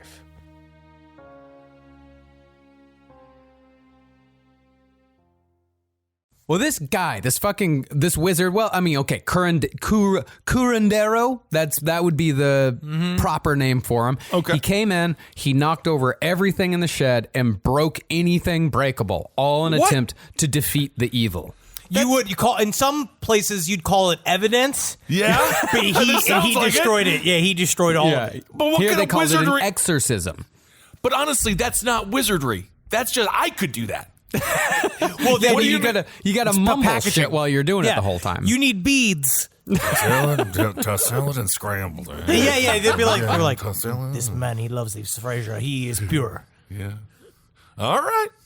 Well, investigators then ordered little Seraphine to lead them to the body of Mark Kilroy, which Seraphine could easily find. Like with the hitchhiker we talked about at the end of the last episode, the cult had wrapped a metal wire around Kilroy's vertebrae so it could be pulled out later, so they could make a necklace out of it. And as such, Mark Kilroy's grave was marked only by a metal clothing wire sticking up out of the ground. After his body was exhumed, investigators continued digging and eventually found 14 other mutilated, sodomized, castrated, partially decapitated bodies. The casualness of like how they pointed out the graves was kind of crazy because it's little Seraphine literally walk around and be like, we got one here, we got one here. Yeah, there's a couple over there. Like he says all of this shit and being like, you just gave the federales 14 bodies and you're all still laughing and acting like all this shit's not going to be anything. But then what happens is every single time little Seraphine laughs or asks, they would do this like fun thing where in order for the cops to torture somebody, they would just take them behind the shed so that no one would see what you'd hear them quack, quack, and they're going, ah, and then they come back out and be little Seraphine to stop smiling. They do that here. There's a reason prisons have blind spots. It is not for privacy reasons. It's so the guards can beat the living fuck out of inmates. This to me makes it seem like the cult is really in full, right? When it comes to Adolfo, they're fully, when it comes to mind control, because it reminds me of the Manson family girls, where it's like, you guys are in way over your head. You guys are going to prison forever. And you're laughing, like there has to be such a disconnect from reality here for these people. Ignorance being taken over by a charismatic leader, it's a lot of power. Because they're just like 14, maybe we'll get 15 next. Seriously. They didn't realize that this is a big fucking deal. Fucking evidence that's going to put all of you away forever. Wow. Well, soon enough, the cops began rounding up other cultists, and Elio, the flirt, and El Mariposa joined Little Seraphine in jail. Ovidio, however, temporarily evaded capture and was able to warn Constanzo, Sarah, Martin, El Dubi, and El Gato. Most of them holed up at a Brownsville Holiday Inn. And from there, Constanzo called his mother and, according to Sarah, told her this in his customary baby voice. Mommy, I have to run. The police are after me. I am innocent, but I have to hide. Don't believe what you're going to see on television. All the terrible things, Mommy. I can't tell you anymore. I'm sorry. I love you, Mommy. Unfortunately, what he doesn't realize is the only thing stronger than a mother's love is her belief in television. And anything that is said on there, she will believe. My mom is still upset with eggs. Oh, yeah, about the flip-flopping on the eggs. The flip-flop on the eggs. We still don't know what to do with the eggs. Eat them. Then Constanzo immediately switched back to murder cult wizard leader voice and turned to his fucking followers and said, quote, Vámonos. Let's go. And then he escaped to Mexico City. Now, with the discovery of the ranch and the 15 bodies contained therein that included missing American Mark Kilroy, the media went predictably nuts. Yep. They quickly dubbed the cult Narcos Satanicos. Yeah. Although, as we know, fucking Satan had absolutely nothing to do with it. But Narcos Satanicos sounds fucking amazing. Satan, it makes sense. Satan. Yeah, it works. I mean, they weren't particularly great at drug dealing either. No, man. They seem to really... there was a lack of foresight. Yes. I mean, it was a catchy name for the media. And before long, they'd muddled the entire message. And who else but Geraldo had predictably jumped on the bandwagon with another special on Satanism, which I think by that point was his third or fourth. He was breaking news. Satan, is he not the worst? Coming up on Geraldo next. Geraldo, great mustache, works out a lot. He loves his elliptical. He likes his selfies. He likes showing his bulls. He is very, very buff. But then Oprah, I watched the Oprah special too. And again, it's like 15 minutes of like really serious talk about Mark Kilroy and all of the shit that happened to Matamoros. And then immediately it goes straight into D&D as evil. Right. Well, absolutely. Now, a few of the cult members were getting picked up here and there, but El Gato was living up to his reputation as the clever one. After being that Jellicle cat. Yeah. After being arrested, he convinced police that he was nothing more than an innocent student, and no one has seen El Gato since. What? He has the Mengele finale where he's just gone? No idea. You could see him just like, he might have been in the background of Cats. He may have been a Jellicle cat. Yeah, no one knows where El Gato is. No one knows if he's alive. No one knows anything. Have we checked the pound? Yes, indeed. I mean, check the burger shops at least. Apparently he loves those. This is the real story of Heathcliff. Wow.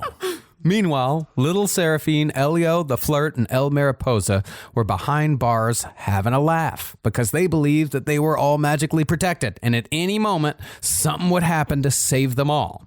But eventually, Elio cracked after a Federale fired 3 bullets from an AK-47 right next to his head, bursting his eardrum. And Elio gave information on all of Constanzo's homes and apartments across Mexico. Each home was immaculately kept, but each one had a room of the dead that had its own, less powerful inganga full of rotting blood, human organs, dead animals, and maggots. And all this was broadcast on the news after each discovery. Isn't that weird how we always judge people based on the worst quality, though? The rest of the house is clean. Yes, one room has a bunch of maggots and a bunch of hearts and brains, but the rest of the house, if you take a look at it, is fairly nice. Yeah, and I heard he was actually very nice to the UPS guys. Yes, indeed. Well, for Constanzo's part, he laughed at the ignorance of the public for labeling all of them Satanist. But he was more than a little concerned that all of his followers were spilling the beans to whoever would listen. And he should fucking talk. He's the one that he chose the most, like, quote unquote hardcore god to believe in. Like, he believed in Kari and Pembe. All of his shit. I mean, he lived up to it, but in the beginning, he just sounded like a fucking kind of Satanist poser. Sounds to me like a kid who played D&D growing up. Don't vilify D&D. That's all I know. Being a bard is dumb, but it teaches you the importance of song. Henry, are you a lizard or are you a man? Right now, it depends. Let me see if I fail my role or not to become a lizard. This is what's the problem. This is the problem. I am a man. So, to protect himself, Constanzo performed another ritual, but tellingly did so without a human sacrifice that would have most likely drawn attention. Instead, Constanzo used rooster blood, while all of the remaining cult members just sort of went through the motions with him. it didn't have the same flavor. It must have been so boring just to have a stupid rooster. Absolutely. Now, at this point, Sarah Aldretti said that she finally realized the scope of what was really going on. She knew that a few people had been killed, sure, but she'd never been directly involved in a murder because women weren't allowed in Constanzo's rituals. I think it's because it killed his fucking boner. Swish, swish, air quotes. Swish, swish, swish, air quotes. I feel air quotes that what? You didn't think people were being murdered, and you didn't know what was happening in there. I have no clue what's happening in there. She doesn't know what's happening in there. All you hear is screams. I'm not saying that she didn't know what was happening in there. I'm saying that she wasn't in the room when people were being killed. It tracks with the rest of Adolfo Constanzo's beliefs. And Palo Mayombe, which does not, women are not supposed to be allowed in the inner circle because according to Palo Mayombe, which is incorrect, they say that women are spiritually weak. I am obviously totally in favor of equal rights, and women should be allowed to go to any places that they want to. It reminds me of McSorley's Ale House in Manhattan, beautiful Manhattan. McSorley's was one of the last places to allow women in, but you walk in there as a woman and you realize you should just walk out. It's disgusting. And if in this case, you're a woman, you walk in, you're like, it's nice that I'm allowed in, but this is fucking disgusting. Sometimes the glass ceiling keeps you from smelling rotten human flesh. Yeah, because then the women walk in, they're like, oh, that's right. Thank you we can legally walk in here, but you guys are fucking gross as hell. Ew. Man, McSorley's on St. Patrick's Day. So much vomit. 9:30 in the morning. Anyway, go. Come on. But once the news started going over the details of how many people were murdered by Constanzo and how they were murdered, Sarah sort of freaked out a little bit. But according to her recollections, Constanzo gave her a small speech to calm her down. He supposedly said this in a conversation recreated by Edward Humes in Buried Secrets. You never knew there were so many, did you? Think of all of the power, all that blood. All those souls. They're all inside me now. Sarah. Yeah, you really have just become Dracula. I have become many men, and these spirits make my brujeria strong. They must obey me. They will crush our enemy. They are our shield. Yeah. With this spirit help, we will escape. Go to Central America, where the religion is strong, where we can do whatever we wish. For some reason, I want Count Chocula. I love Count Chocula. But I do not drink blood. I do not drink wine. I drink a Coke. Whoa! And so, with his followers still firmly in his grip, the cult went incognito. One at a time, they snuck out of the apartment where they were hiding and got what sounded like enormously stupid haircuts. Got to throw them off. Oh my God. They went with the haircut routine? It works. Remember with Ted Bundy when he combed his hair the other way and no one recognized him? Of course. Omar and Martine both became blondes and got page boy cuts, essentially giving themselves the same hairstyle as He-Man. They wanted that. Sarah colored her hair dark brown and cut away her perm, while Constanzo buzzed off his long, luscious locks, dyed his hair red, and started wearing Hawaiian shirts. I hate this. I look like the fat man on a sitcom. Flawless costume change. But even though the cops were closing in, Salvador Vidal, a.k.a. Three-Face, saved the cult one last time, at least temporarily. He brought them an Uzi and a shotgun, as well as 2 boxes of ammunition, and shuttled them over to the home of former follower Carla.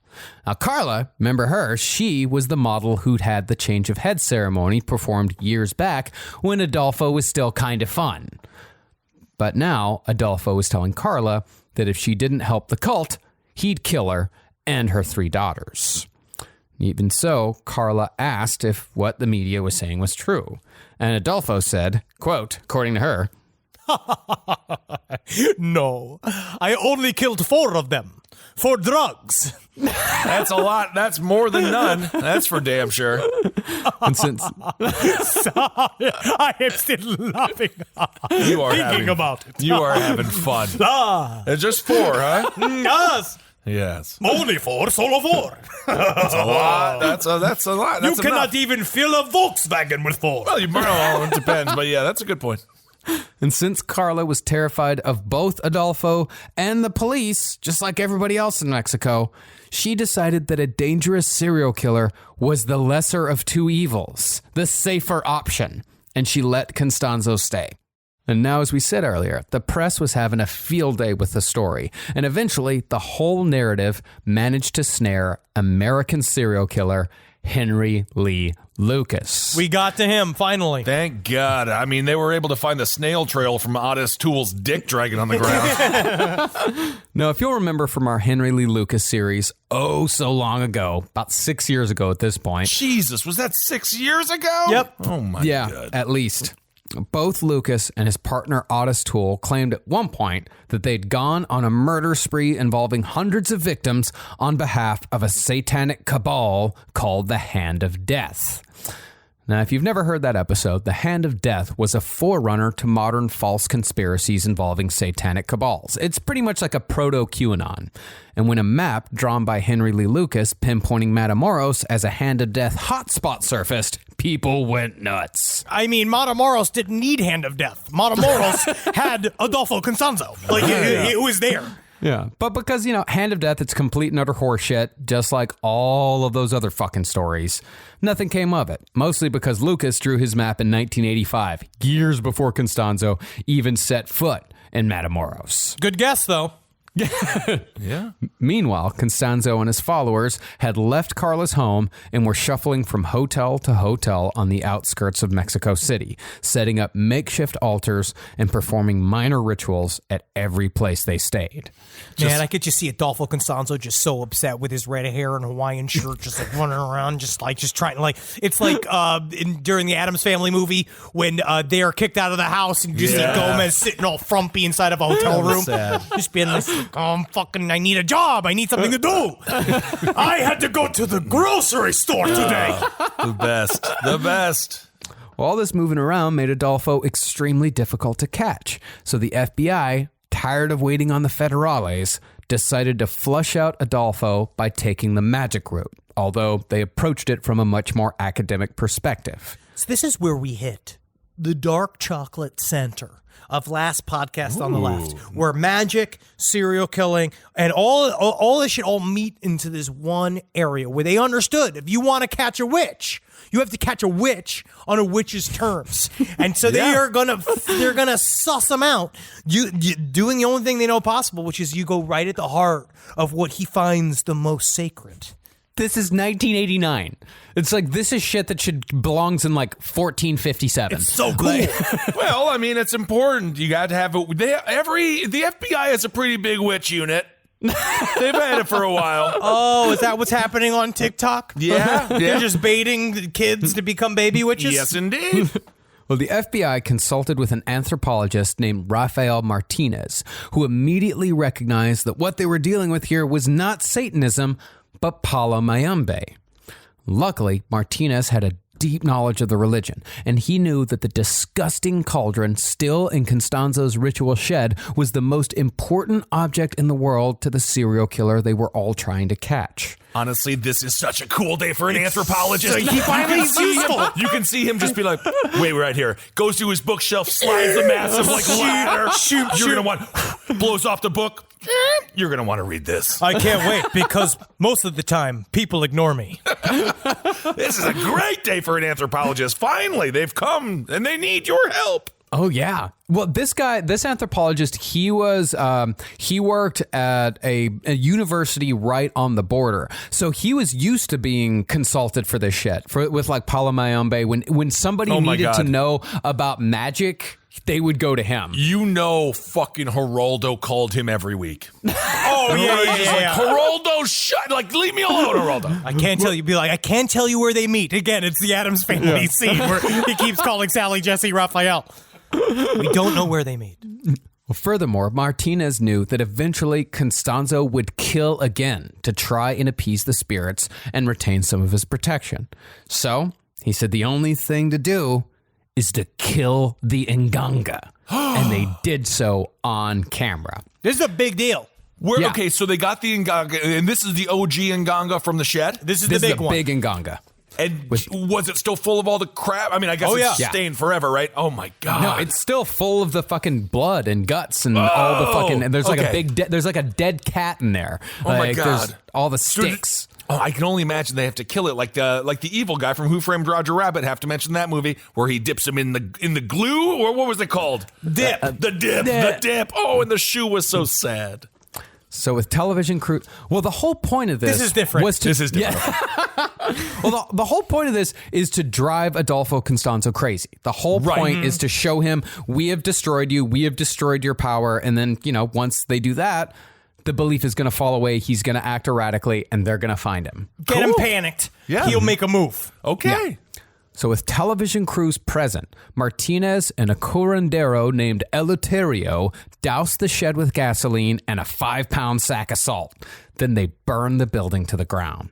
But after the shed burned, they found that the Nganga appeared to be untouched. It's so fucking crazy, so creepy. It's a big metal of course. fucking But it's scary though. It's like the Undertaker versus Kane. This is like truly frightening. But you burn down the whole shed, and it's cast iron. Of course it didn't, but that's still that visual of like the whole shit comes down, and then the Nganga still stands, and they're all like, ay ay ay.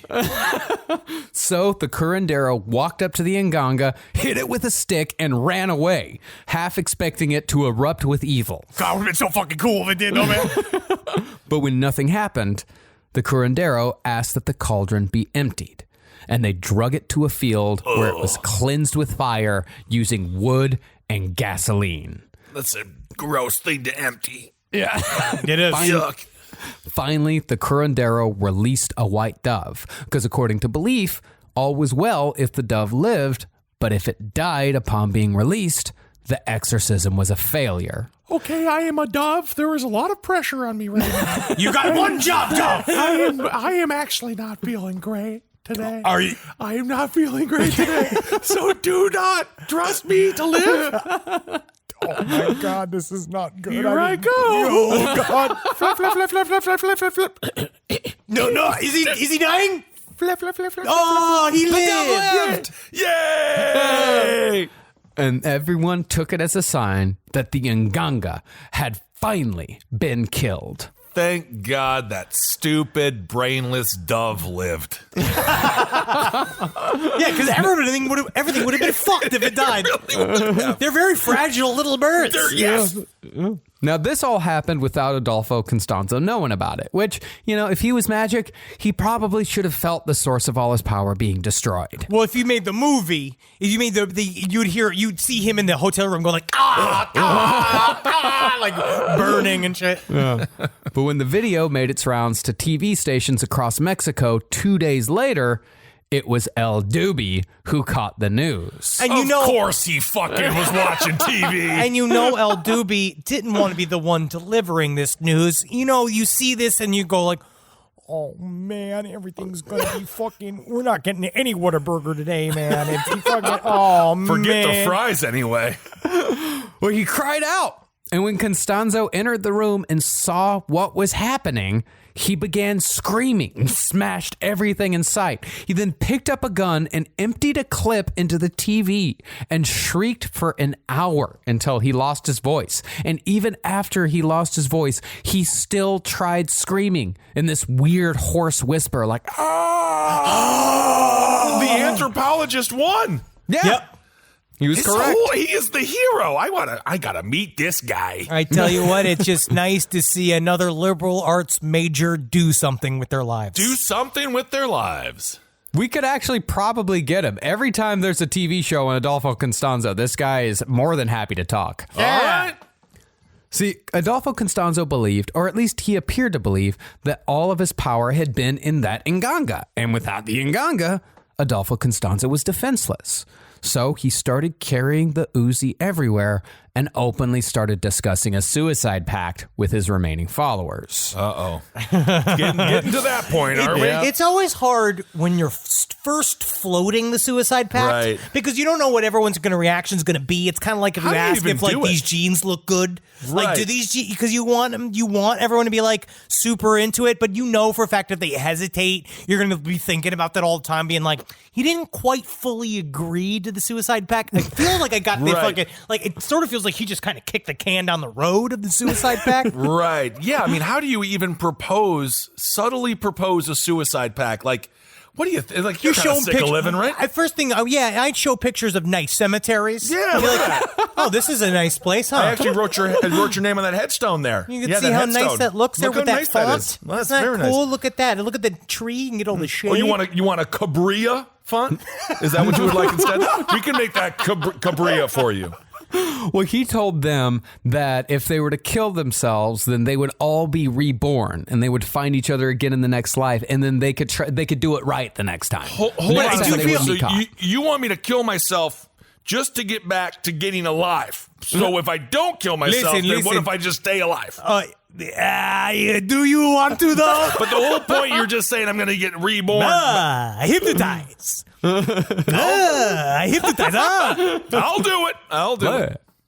But after he talked with Three-Face, Constanzo walked back the suicide pact a little bit. Oh, okay. He just walked it back. Great. Talked with his advisors. Realized that he was asking quite a bit. All of his advisors, which is 4 people. 4 faces, 2 people.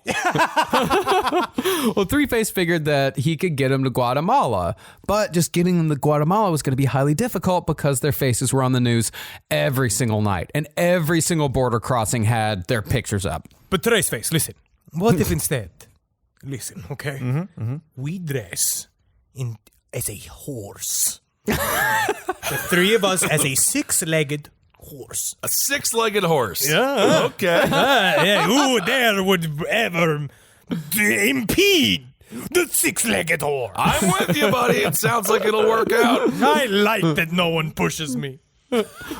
Well, here was the plan.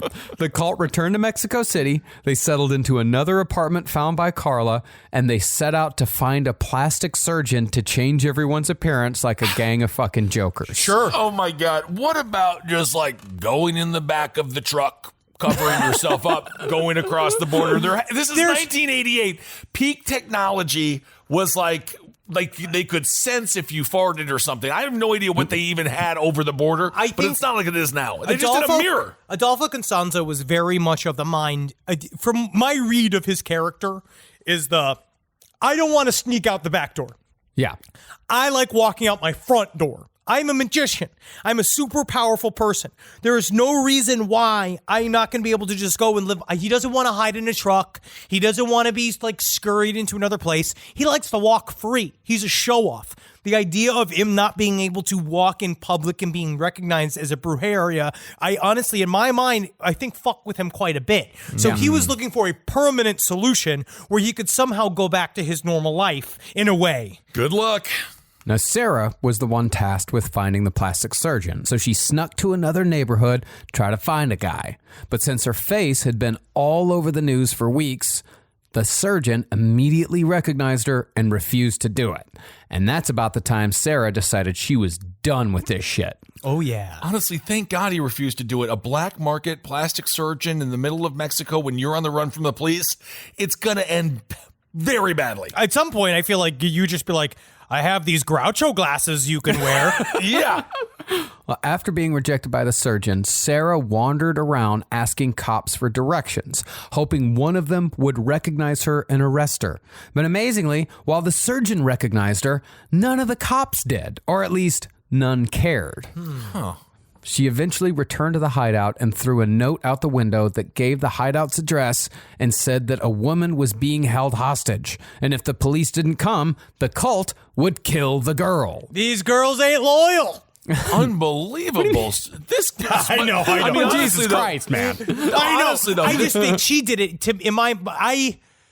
I have very little sympathy for Sarah Aldrete. I believe that she was wholeheartedly a part of this. And then I think it's smart that she bailed. She knew that she had to find a way to get out from underneath this in a way which requires you flipping. She's pulling she's putting a Ghislaine right now where essentially she's going to try and get ahead of the bullshit. Right. Yeah. Oh. Well, I think with Sarah Aldretti is that she knew that there were murders going on, but I think for a while there she told herself like, well, they're just killing drug dealers. Like they're not killing any, like, because I don't think she was there for the murder of like the 14-year-old kid. Like she wasn't there for every single murder because, you know, a lot of times she was in Brownsville. But when it came to Gilberto Sosa, like she lured him to her home. She knew that Constanzo was going to kill him.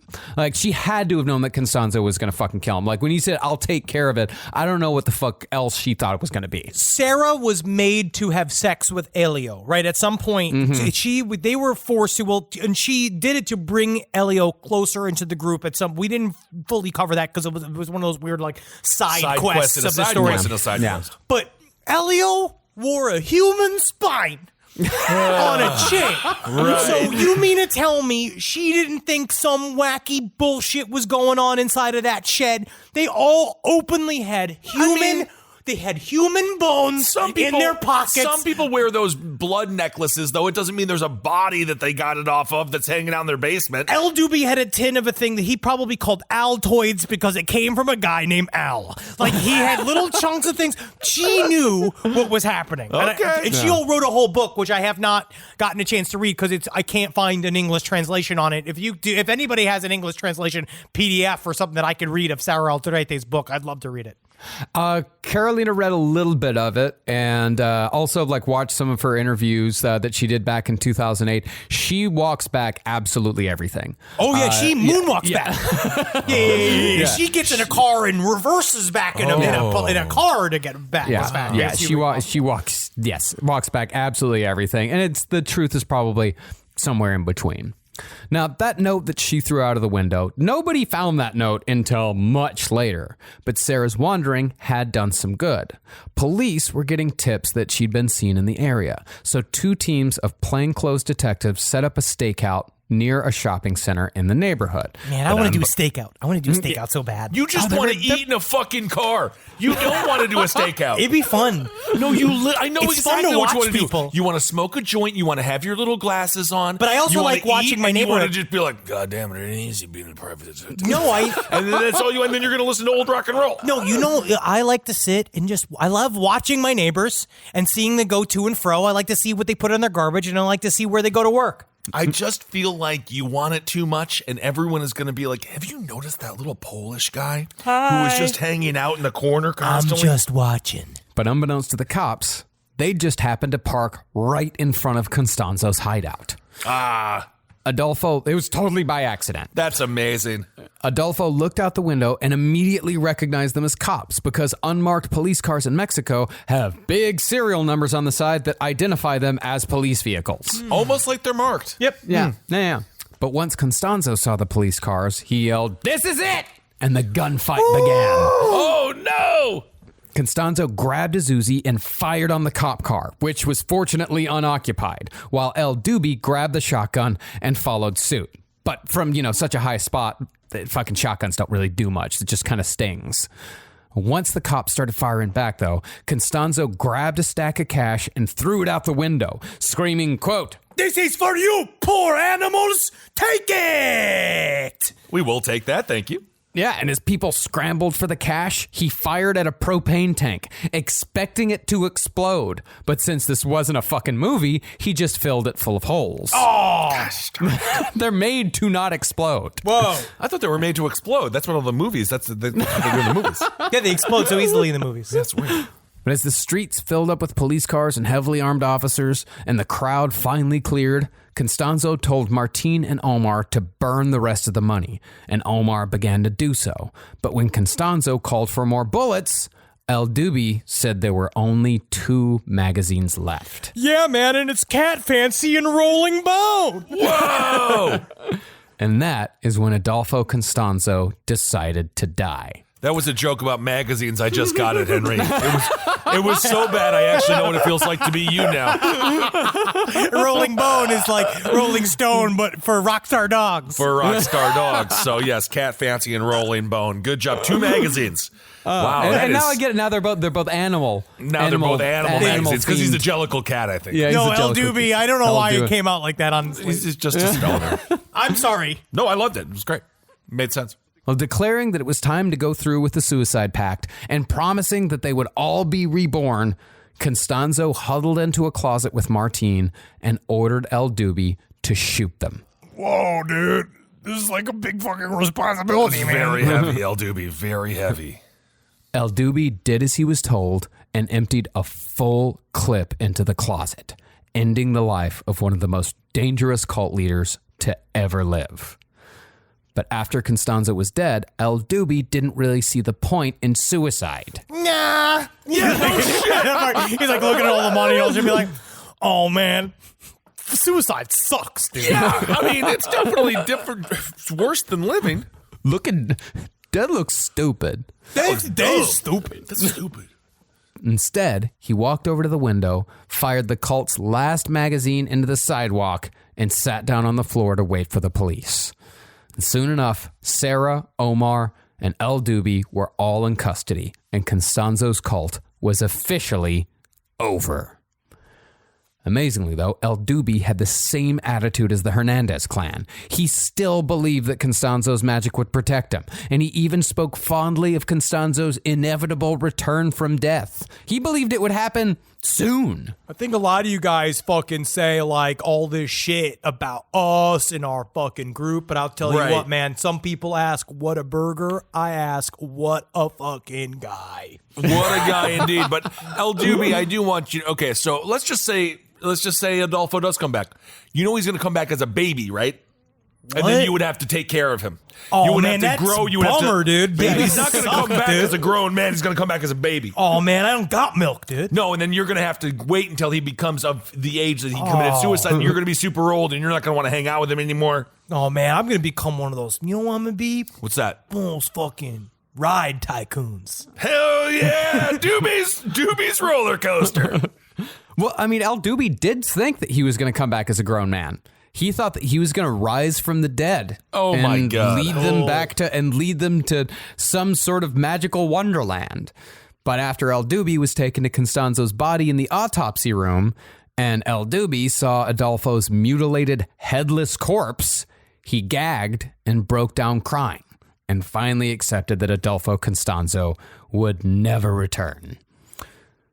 But since Mexico loves a juicy news story, maybe even more than America does, Sarah, Omar, and El Dubi were regularly trotted out for press conferences, in which El Dubi bragged about slicing off fingers and toes, while Omar gave lectures on Santeria and Palo Mayombe. Sarah, on the other hand, maintained her innocence, and, as I said, still does to this day. She said she was tricked into the cult, and even though she knew about some of the murders, she was only following a guy that she thought was a great man. Sure. Oh, I don't see the motivation for her for really getting into the full like murder plot of it. Like I think she really enjoyed the magic part, and I think she enjoyed that shit, but I don't see the motivation for getting into full murder. I think she was to be completely honest, I'm the opposite. I think that she was basically she was too cowardly to be a serial killer, and she got into it. She really got into the whole thing. So like and a groupie. Yes, I think that she was way into it, and then afterwards she understood the heaviness of what she was wrapped up in it. Right. And then afterwards she realized the extent of what she was associating. Yeah, it's like when you're a groupie for Motley Crue, and then you look at Vince Neil now and you're like, what was I thinking? Man, I sat on that guy's face. Like a bunch. It's weird. But in the end, all the cult members save El Gato were put away for life. As far as culpability goes, it's hard to say with absolute certainty because both Little Seraphine and Sela Aldrete were both brutally tortured by the police. And they have the scars, especially Sarah Aldrete has the scars to prove it. They all were treated very badly by the police. And so I can also see in the transmutation of that, right, in the process of that, of being tortured very seriously by the police, you can actually flip your own mind, in my estimation, that she starts to believe that she's actually innocent because of the crimes that were done to her by the people putting her in jail. Well, either way, she knew about a couple of murders, and I always say that's a couple too many. Yeah, I mean, when it comes down to brass tacks, even if Seraphine and Sarah didn't murder anyone themselves, they still assisted in the kidnappings, and they still didn't tell anyone that the murders were happening. And when it comes to the men who held the knives, I think it's safe to say that Elio Hernandez, El Dubi, El Gato, and of course Adolfo Constanzo himself would have become murderers with or without Paulo Mayambe. But the introduction of ritual certainly gave these murders an unsettling edge of evil that made this cult one of the most frightening and dangerous group of fanatics of the 20th century. Holy shit. Adolfo Constanzo, what a freaking creepy damn story. Crazy story. The moral of which is, be careful on spring break, folks. Be careful on spring break. Yeah. Honestly, be careful in good Mexico Lord. always. And be careful who you hang out with, and be careful who you choose to follow. Be careful who you choose to date. And you're only as good as your friends. So if all of your friends are murderers, so are you. You're basically one. Yeah. That's basically it. I'll agree with that. Yeah, so this is about getting new friends. Honestly, it really is, though, isn't it? Yeah. Strangely enough, if you ever find yourself having to hide a body, you can hide the body because then you can say I was being threatened, but then you have to you got to flip. Can I go far as to say, if it's just one body, there's a lot of reasons why we could figure out why it's okay. You know what I mean? If it's just one and we've all learned our lesson. Oh, you're talking about I Know What You Did Last Summer. Yeah. If we all know. But you didn't watch. Did you watch the end of that movie? Do you know what happens at the end when the goat comes back? No. I just watched all the first part where doesn't the friends will have a good time burying the person, and it's fun. And yeah, it's a secret everybody has. But that guilt is almost punishment enough, isn't it? It's one of my favorite. It's one of my favorite premises. It's just like a porn star who gets into it and things are going bad. He's like, "Man, this isn't anything like the movie Boogie Nights." And they're like, "Did you watch the second half?" Yeah. No, man. Just watch the first. The first half Everything's great. sweet. It's like, no, it ends really poorly. Much like the cult of Adolfo Constanzo. Holy hell. Well, thank you all so much for listening to this series. We're super excited to have you with us here in 2020. And thank you all so much. What do we have to do? We have to plug we have our show in Idaho. We have a show in Montana. Stop it. Honestly, next year we cannot wait to see you all. Oh my God, Thanks for can't our wait. Patreon. Absolutely. Thank you for giving to the Patreon. Listen to the other shows on LPN, Wizard and the Bruiser, Page 7, No Dogs in Space, Abe Lincoln's Top Hat. We got anything that you got a taste for. We got something for you. Peel it. We got a kind of fun sports podcast. We're going to talk about what's going on with the football. And of course, we continue to talk about wrestling because it's the most fun of all sports entertainment. And thank you, honestly, thank you guys for sticking with us for all of these years. I know it's weird. It kind of comes up every once in a while. I feel like this is a very a time for reflection. There is a lot of change going on, and we're going to continue to see it now as more and more things. We're going to begin to see what doesn't reopen. Yes. And how businesses have shifted. It's very, very sad. And so we're going to do our best to obviously, last podcast on the left is not fucking going anywhere. We're here for fucking years. This is our bullshit. We're here up in his goods for a long ass time. Hopefully, don't worry about knock on all the wood. But thank you guys again. Yes, I just want to say thank you. And next week we have a Relax Fit episode coming your way. But then we're getting into a lot more of the true crime, a lot of murder, maybe another big old cult. I'm not certain because to me this was still decided yet. We haven't quite decided because this is the only kind of half a cult. So I want to study murder. I have to. The whole episode, this whole podcast has ruined my. I want murder, he says out loud. No, I think it's interesting. But we're just very excited to have the opportunity to keep coming to you guys, and we just have to all support each other during this period of time as much as humanly possible. And I'm going to state up straight: fuck the haters. Absolutely, yes, and we'll keep you entertained the best we possibly freaking can. Hail yourselves, everyone! Hail Satan! Helgin. Magustalations. Hail me, sweet baby Lord. Sweet baby Lord. He hails you every day. Nah. Every day he hails. He only wants is my fucking tit milk. He wants your money. Yep. Yes. Jesus says want your money. This show is made possible by listeners like you. Thanks to our ad sponsors, you can support our shows by supporting them. For more shows like the one you just listened to, go to lastpodcastnetwork.com.